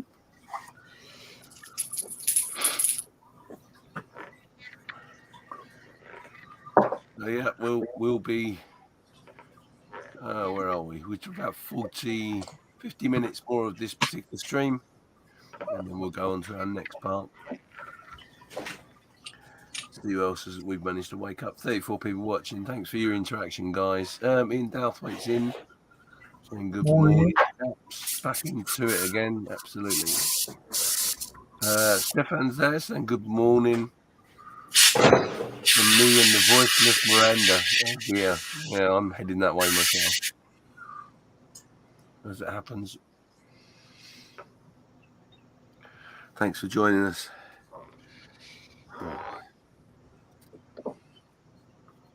So, as we're talking about making sure everyone looks after themselves, why don't we have a coffee break? Good idea. Yeah, let's have a look, see what... here we go. Let's try this one.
Hey everybody, this is John from the Scale Model Medic YouTube channel with a quick reminder that you need to step away from the bench for a few minutes and have a break. I hope you're all having a fantastic time and I wish you all the very best of luck for the event. James asked me to put a video together showing a modelling tip and I couldn't decide on just the one, so here's a bit of random modelling for you to watch while you enjoy your break. Sponge chipping is a very popular technique, and for good reason. It's a quick way to add a really nice effect to your models and start building up some weathering. One of the most common mistakes that you see when beginning with this technique is to simply tap the sponge in a linear motion, creating a repetitive pattern on the surface of the model, which is easily identified and dispels the illusion that these are random chips in the paint.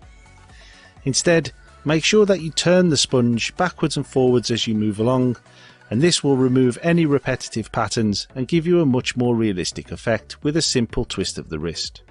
If your model has obvious breaks in the surface, such as these panel lines, you can use masking tape to cover up one side of the divide before applying the chipping process, and then removing the tape, switching sides and doing it again. This prevents the same chipping pattern from flowing over that break in the surface and keeps everything looking nice and random. If you're new to weathering, you might be wondering what else you can do using sponge chipping as a starting point. So I'm going to boost these chips that I've just applied and turn them into a bit of a rust effect. This test piece has been painted with a matte finish, and that's important as it allows tap water to soak onto the surface of the model without beading up, and that's what I'm doing here. I've then taken some of the rust colour that I used for the chips and diluted it heavily, and then I'm just flowing it around those chips using them as a starting point. You'll note that the paint flows around the surface easily because it's been wet with water, and if I clean the brush on tissue, I can actually soak it back up into the bristles and remove the rusty coloured paint. After getting familiar with this control process on putting paint on and taking paint off, you can use the sponge applied chips as a starting point to represent the area which has gone rusty, and then use that diluted rust coloured paint to give the impression of the rust seeping out onto the top coat of the vehicle. When you get familiar and comfortable with using the paint in that fashion, you can start experimenting with some vertical streaking, pulling the paint down, cleaning the brush, and then feathering this out to give it a nice natural blend. This has taken about 2 or 3 minutes in total to achieve, and it's really added something a little bit more interesting than a few isolated chips of rust coloured paint out there on their own in the open. It's a bit important to remember though, this is acrylic paint, so once it's dry it's on there permanently, and if you need something that you can reactivate, you may want to consider using enamel effects. If you're interested in adding more detail to your models, a great way to do it is by representing all of the missing cabling and pipework that just isn't included in the base kit. But to do that, you're going to need some very fine wire to work in scale. I've recently found that computer peripherals with the cables cut off once they're broken gives access to some really thin wire, such as this piece of the gaming headset cable, which I cut off after it was broken, and that's given me meters of 0.09mm wire, which is perfect for a cable about as thick as this one in 1/35th scale. Another quick tip is when you're working with wire for your models, after you've cut it free, you can roll it under something flat like a steel ruler and it'll straighten it out, giving you the perfect starting point to bend it into the shape for your details. Please don't forget to donate to the Just Giving page to help raise money for Models for Heroes.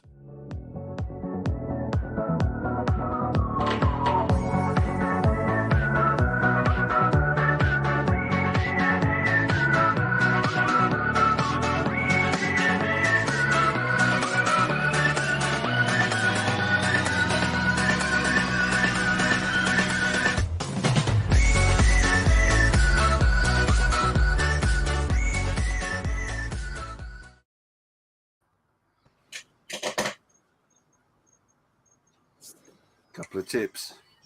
Again, there's another good tip. Right.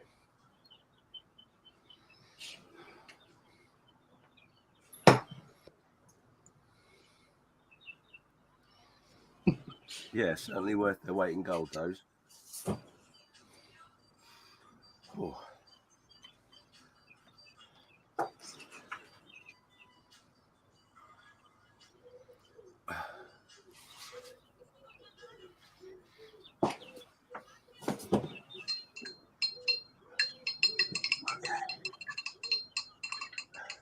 Plastic Alchemist is joining us. Morning, Nunu. Morning.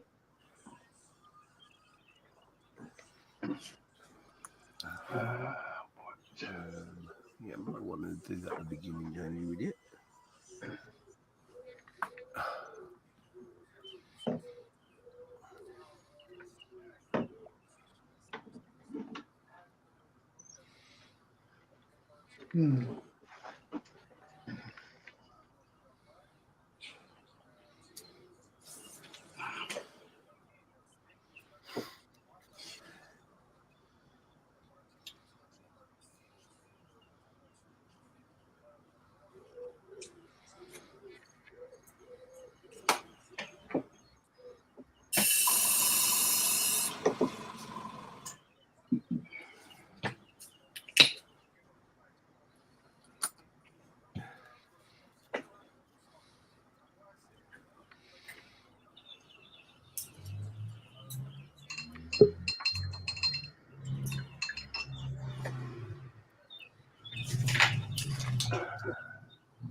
So, no, this is my opinion, is in the chat asking if anyone has built the Academy 148 P40N. No. I have not. I've only built one P40 with an E within the last year.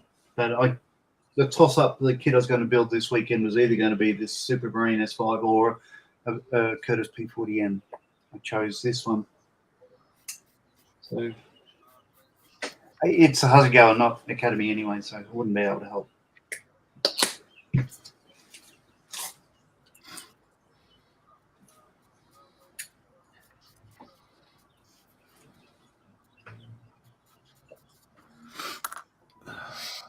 Miranda is asking James if you got any sleep at all. Yeah, no, I had a few hours, Miranda. Thank you. Not feeling great. And we'll be going off to have another little catch up at some point. Yeah, okay, thank you.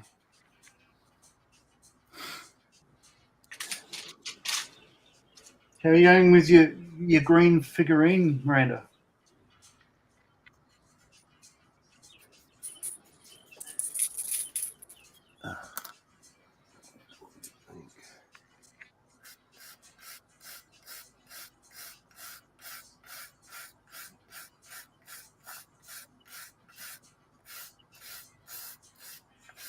In fact, Stefan is saying good morning from me and my voiceless Miranda. So has she lost her voice?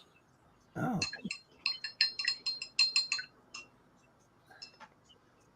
Well, that's good to know.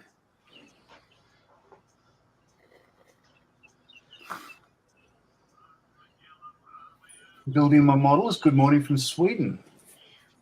Good morning.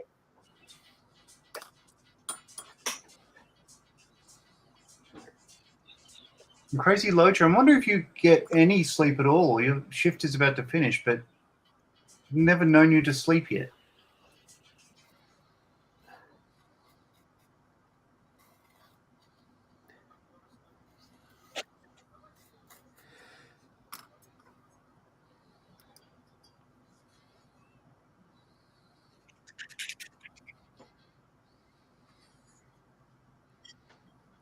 I hate this blue color.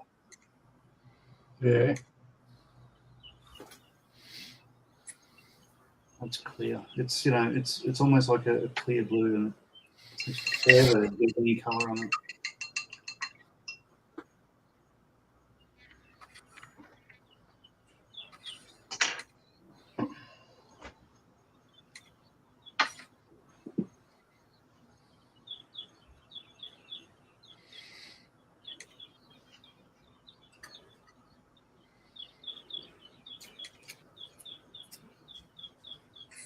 "29 years of driving." It's a long shift, Crazy Locher. Oh, Crazy Locher is saying, lol, he has sleep issues. Yes, 29 years of driving. Bet you're tired.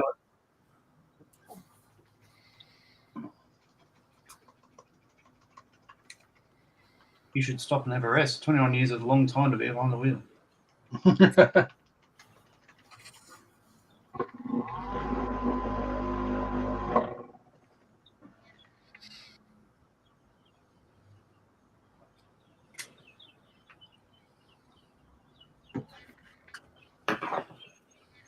I did 5 hours yesterday morning. Good.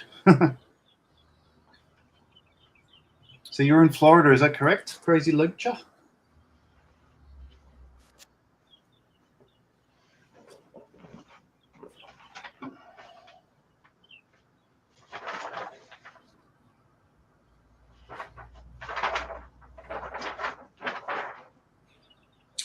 Darren, you're departing. Is that what I'm saying? Heading in?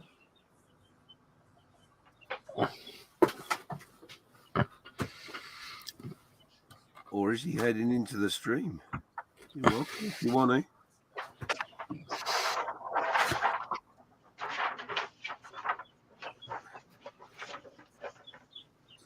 Darren's here.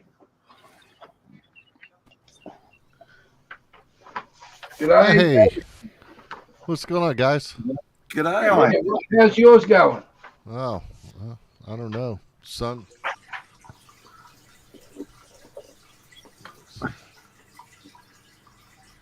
The sun will be coming up here before too long, I think. No, I went through that whole auction thing, and I had to join in and see what the hell happened. What I got to do? And it gave me a chance to do a little bit more sanding on my all these dadgum ejector pin marks. Look at that. Looks like it's got the measles. Oh my gosh. So, anyway. So James, what I'm thinking is if Metro Hobbies can mail me the Model T, Yeah. I can bring it down when I visit Darren in a couple of weeks' time. Yeah, cool, no problem. If But if you guys sort out the financials at your end, I'll just do the handing over. yeah, no worries. Well, Darren knows where the money can go. Oh yeah. The PayPal. Sorted that. So, there's he's got the PayPal address, so you can do that. And then what we'll do is if we just make sure Steph's aware the address it's going to be posted by Metro, then we can sort that out. That's not a problem. Not a problem at all. Right. Cool. Very cool. All right, then I'll put that up there in the PayPal here before the end of the weekend. Yep. Very good. And do the post. What was $9 Aussie? I believe so. Let me just double check. Yeah, I think that's what it was. So. Where were we? And John, if you can shoot me your address, I'll just have it sent to you. I'll do that. Yeah. Yeah, $9 Aussie. Yeah. I'll just have it sent to John, and then when he gets down to Narwa, I'll buy him dinner or something. Amazing. Yeah. Easy day. You're not swinging past the UK at all, are you? No, not this trip. I'll be over in Oz for 3 weeks, I guess, total. Oh, well, almost the entire month of May I'll be there. Yeah. Oh wow. I wish I was. I used to go over to the UK a lot when I was visiting Martin Baker. I spent a lot of time over there, but not these days. It's all Sikorsky, Australia, and Narwa down there on the coast, hanging out at the Quest. The Quest, yeah. Yeah. My home away from home, as it goes. So.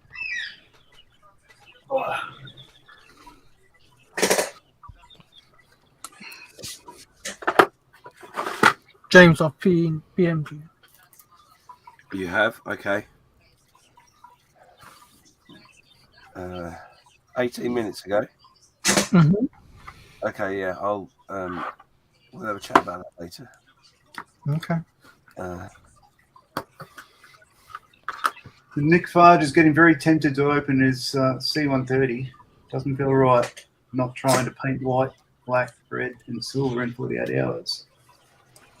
That's pretty sporty.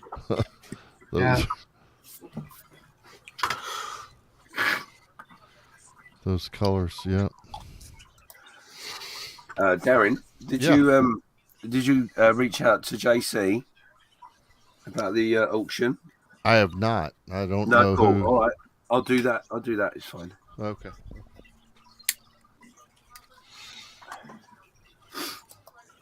No, I was literally up there eating a couple of breakfast burritos that I made up and sitting on the couch.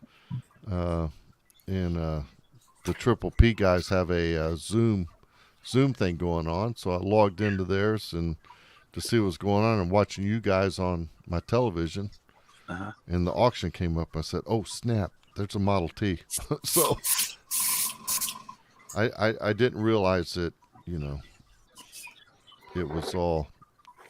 I guess I should have. That was country specific, but. Yeah, no, we can't police it that well, and as long as people realise that they're liable for the costs. Oh yeah, happy for that. That's not a problem. I mean, it's just really handy the way it's worked out for yourself. So yeah, it is. It did work out well. So yeah, that's not a problem at all.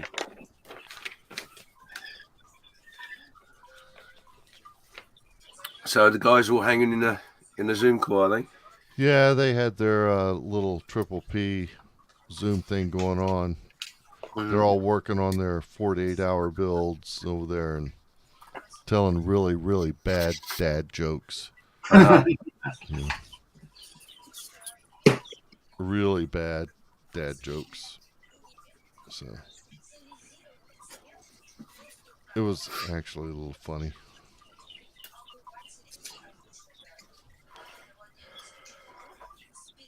We like James, how are you feeling? Yeah, rough. My voice is going. I'm okay. You're not running a fever, are you? I've not stuck anything in me to find out, to be honest. You might want to. If you are, you need to take it easy, man. Oh no, I am. All you guys have been brilliant and taken the strain, so I'm not worried by that. I wanted to sit in here and do a little bit of modelling, so I've been sat in the background. Good. And I'm gonna be doing that most of the weekend, I guess. Unless something drastic changes, so it doesn't affect me so much. But that's life. If you're sitting back there sounding the way you are and wanting to do modeling, you ain't dying, brother. You'll be all right. Absolutely. That ain't going to happen.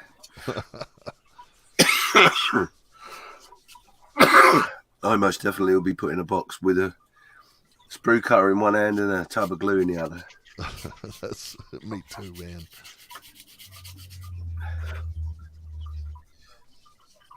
Got to have something to do, right? Yep.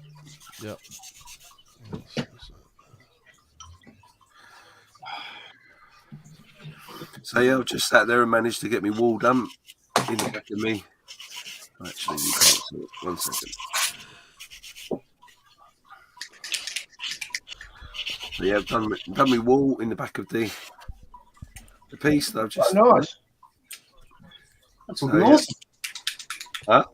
It's looking great. Yeah, it's getting there. I'm gonna let that dry for a little bit. Do a little bit of detail painting on the bits that I managed to get ready, and then we can start playing.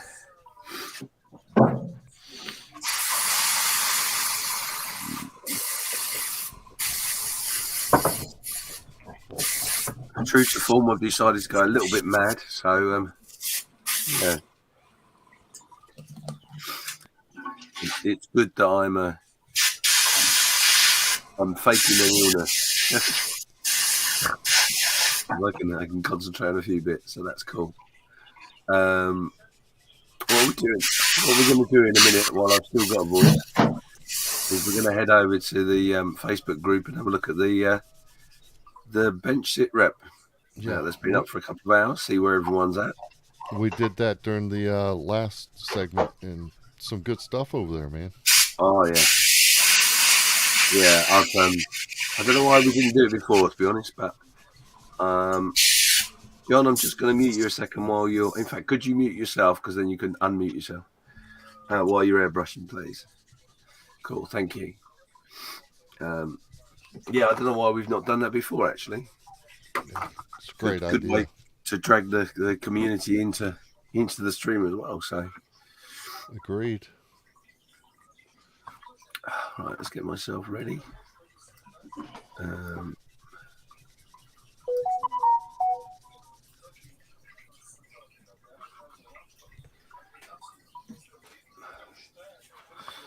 So just having a quick look at the chat. I'm going to go backwards with the chat, so I apologise, but it's the only way I can keep my head around it.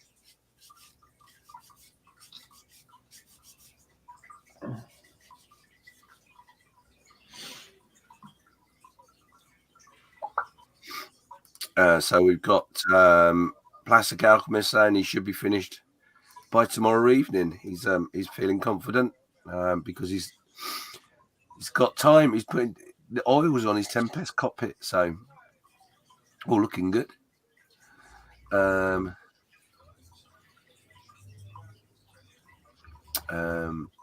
let's go back up there.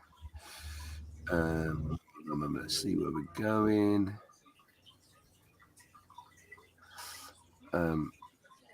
So Plastic Alchemist asking how everyone else is doing. We're going to go through that in a minute. Nunu. A little bit of chat between each other. And that's the chat caught up with. That was handy. So well done. What we'll do is we're going to head over to the Facebook group and look at the bench sit rep next.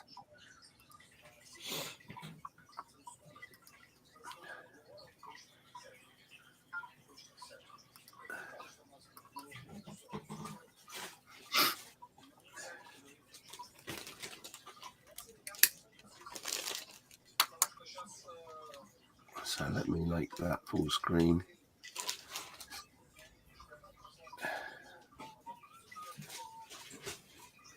So here we go. Simon Bainbridge up first. Looking good. Aircraft recognition moment. Yeah, it's one of those. The bottom pull Defiant. Yeah, it's the Defiant. Thank you. So looking good. Yeah, in primer. Yep. Excellent. Looking very good. Marcus Thornley. He's got his floats made. It's looking good. He's doing this. There's 6. Yeah. Wow. That's pretty cool.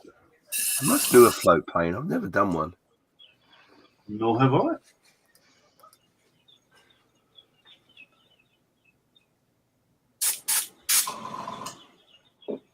Oh, I just realised we've lost. Have we lost that? No, Nat is there. Who's up next? Come on, computer, wake up.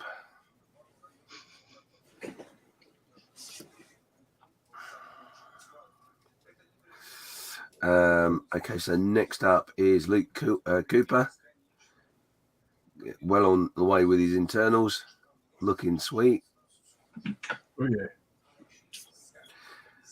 Excellent. Well done. Airfix P51. Lovely. Yeah.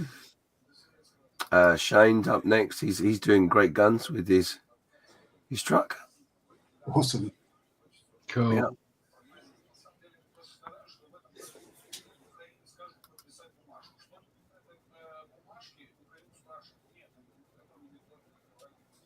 And the underneath there. Excuse me while I hack. Looking good. Looking very good. Well done, Shane. Jay, he says it's midnight here in Las Vegas, Nevada, calling it a night. Here's the progress of the night of my British dingo. Yeah, looking good. Good progress. Well done, my friend. Look forward to that coming together.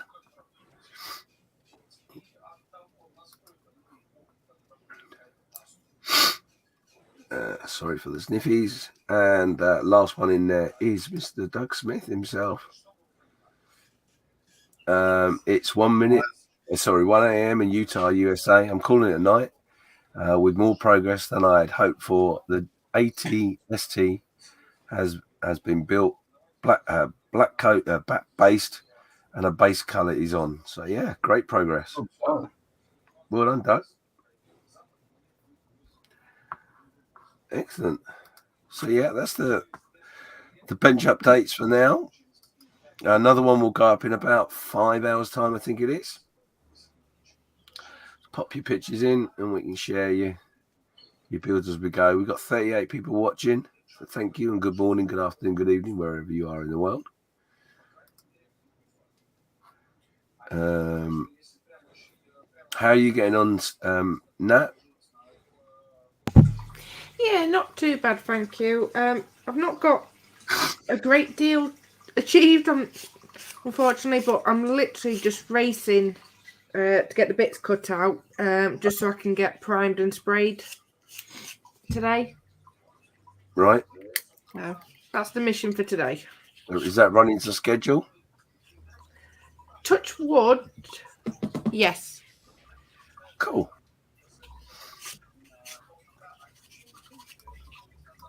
That's why I thought I'll just jump at the bench for a bit because I can hear the zoo animals getting up. Before I get some done before they get up. Cool. I just noticed in the chat there that Dominic says I missed his pictures. Sorry, Dominic. I am racing back to see what I missed.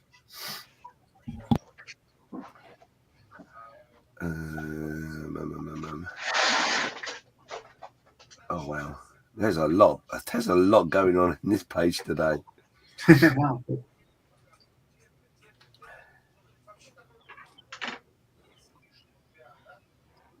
Oh wow! Actually, yeah, I think I missed quite a few. Is this? Yeah. No, that's the wrong one. I got all excitable then. Excuse me. Oh, for goodness sake. Right, where did we get to? Oh, yeah, no, you're quite right. Thanks, Dominic. The joys of not refreshing the page.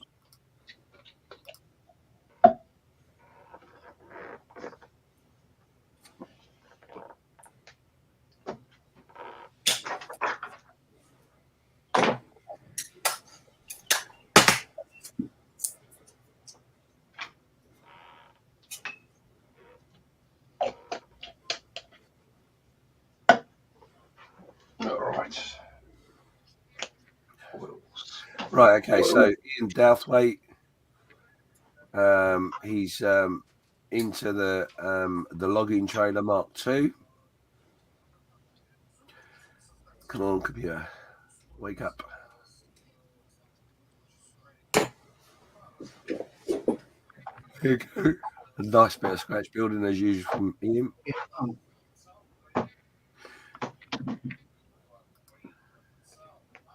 Mr. Childs is in the chat saying good morning, good evening. Hi Malcolm, how you doing? Hello, Malcolm. Dominic, of course, has been doing the US drone from ICM 148 scale. And there it is. He's going great gun. A good choice.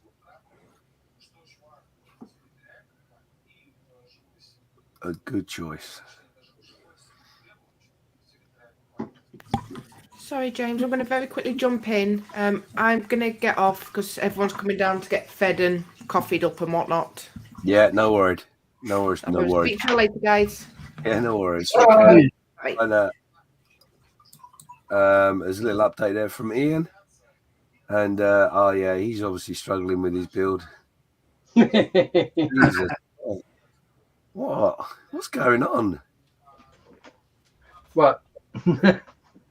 Yeah, when I get on a roll, I get on a roll. So, Ian, is there like a challenge to do some baking after you've done your model? Or?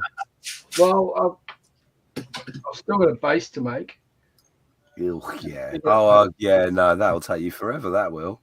Yeah. Yeah, I'll do it like last year. You know. Good for you. Great progress. Well done. Wayne Cooper's there. Is getting there. Good kit. Yeah, it's looking good. So yeah, there we go. That is the update. Everybody's been highlighted. Thank you for taking the time and trouble to post your work up. We have been joined by the Malcolm himself. Good morning, Malcolm.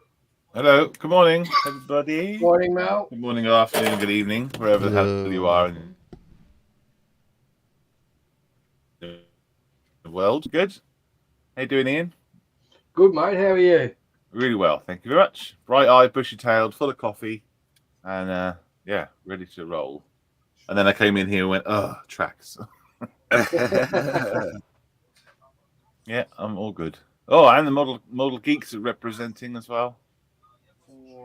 For a little while longer, yes. Yeah. How are you, Malcolm? I'm good, mate. How are you? Good, really good. Excellent. Some white-haired silver fox called John Marley there as well. Oh yeah, look at him. The silver fox. Silver fox. Hello, Malcolm. Hi, buddy. Silverback. Silverback. Yeah, good. Everyone's builds going okay. Oh, fantastic. Yeah, coming along well. Oh wow. Hey. Good stuff. Yeah, James, you sound awful. Go to bed. Yes. Lord. I'm going to mute again. Making noise. Yeah, I will be heading that way, Malcolm. Don't worry. Go. There are people here set up to host and help and run the stream. You do not need to be here. Yeah. Go away. Yeah, and they have been doing so and massively great. When I left, you were on, and then when I came back, you were on. Well, see, yes. So I wanted to sit with the guys as they kicked off in America, and then I left them to it. So did a fantastic job. Got very carried away. Didn't want to stop. Yeah, you'll fall over otherwise. Oh no, I have slept, and I've had a little bite to eat, and yeah, I won't be at the bench much longer. Good. Yes, I am I am doing what I preach. Yes, it sounds terrible. When did you get cold? It's weird. Friday, basically. Thursday, Friday, just suddenly appeared. You should have delayed it a week. What the problem is, I think it was it's been held up in the post, so you can't really. I tell you, it's got a lot to answer for, that post office. Oh, tell me about it. Tell me about it. Yeah. But yeah, no, it's okay. I'm plodding along with what I was building anyway. I'm getting some progress. And to rest up a little bit during the day. What are you building anyway? Have you got an album up on the What's Mess? I have got an album, yeah, but I am actually I've gone full out this year. Want to go a bit mad, so I've gone for a really complicated kit. The 148 Tamiya German motorcycle and sidecar. Yeah, this should be called the Tamiya build. Some people do Tamiya kits. That is a true statement. 100% true. And it's a good ad for the brand, isn't it? I mean, if say Tamiya USA were watching, they'd be thrilled because they didn't organise this. That's a quality. Or did they? Yeah. 148 kits are getting a little bit more traction with manufacturers, but there are certain makes that have certain brands that have definitely got the market at the moment. Well, this one is just falling together. It's brilliant. Yeah, they are great. Okay, I've been summoned to dinner, so I'm going to jump out of the stream. I'll jump back in a bit later. Summoned? No, that's cool. No problem. We will be finishing up this stream in about 4 minutes anyway. Well, there you go. And then we'll take a short half-hour break, and then we'll be back with part 6. So no worries. Enjoy your dinner, and we'll see you another time, John. No worries. Yeah. Cheers.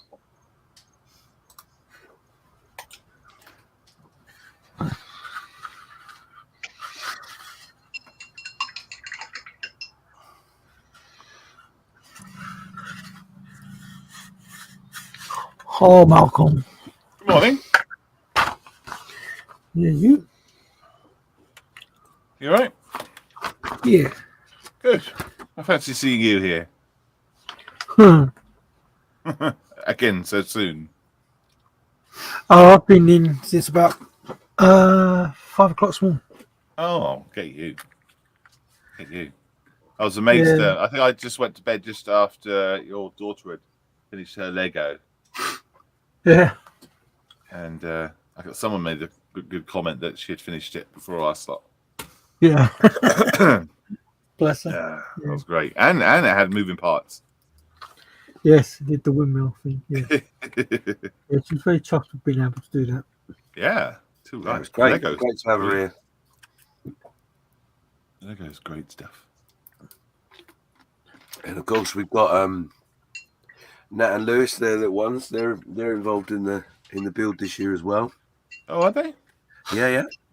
They've got they were very excited to get involved. So yeah, it's becoming a bit of a family event, which is good in itself. Get the whole family involved. Definitely. If they're willing, of course. Oh, yeah, well, if they're willing. Otherwise, it would be abuse. Oh, that's right. Anyway, so that's the 4 hours up for this part of the stream.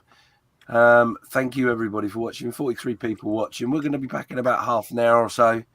And we're looking forward to that. So grab yourself a cup of coffee, bite to eat, or if you're in that particular time zone, get some sleep, rest up. We'll be here all weekend. So until later, ta-ta for now. Bye. Bye.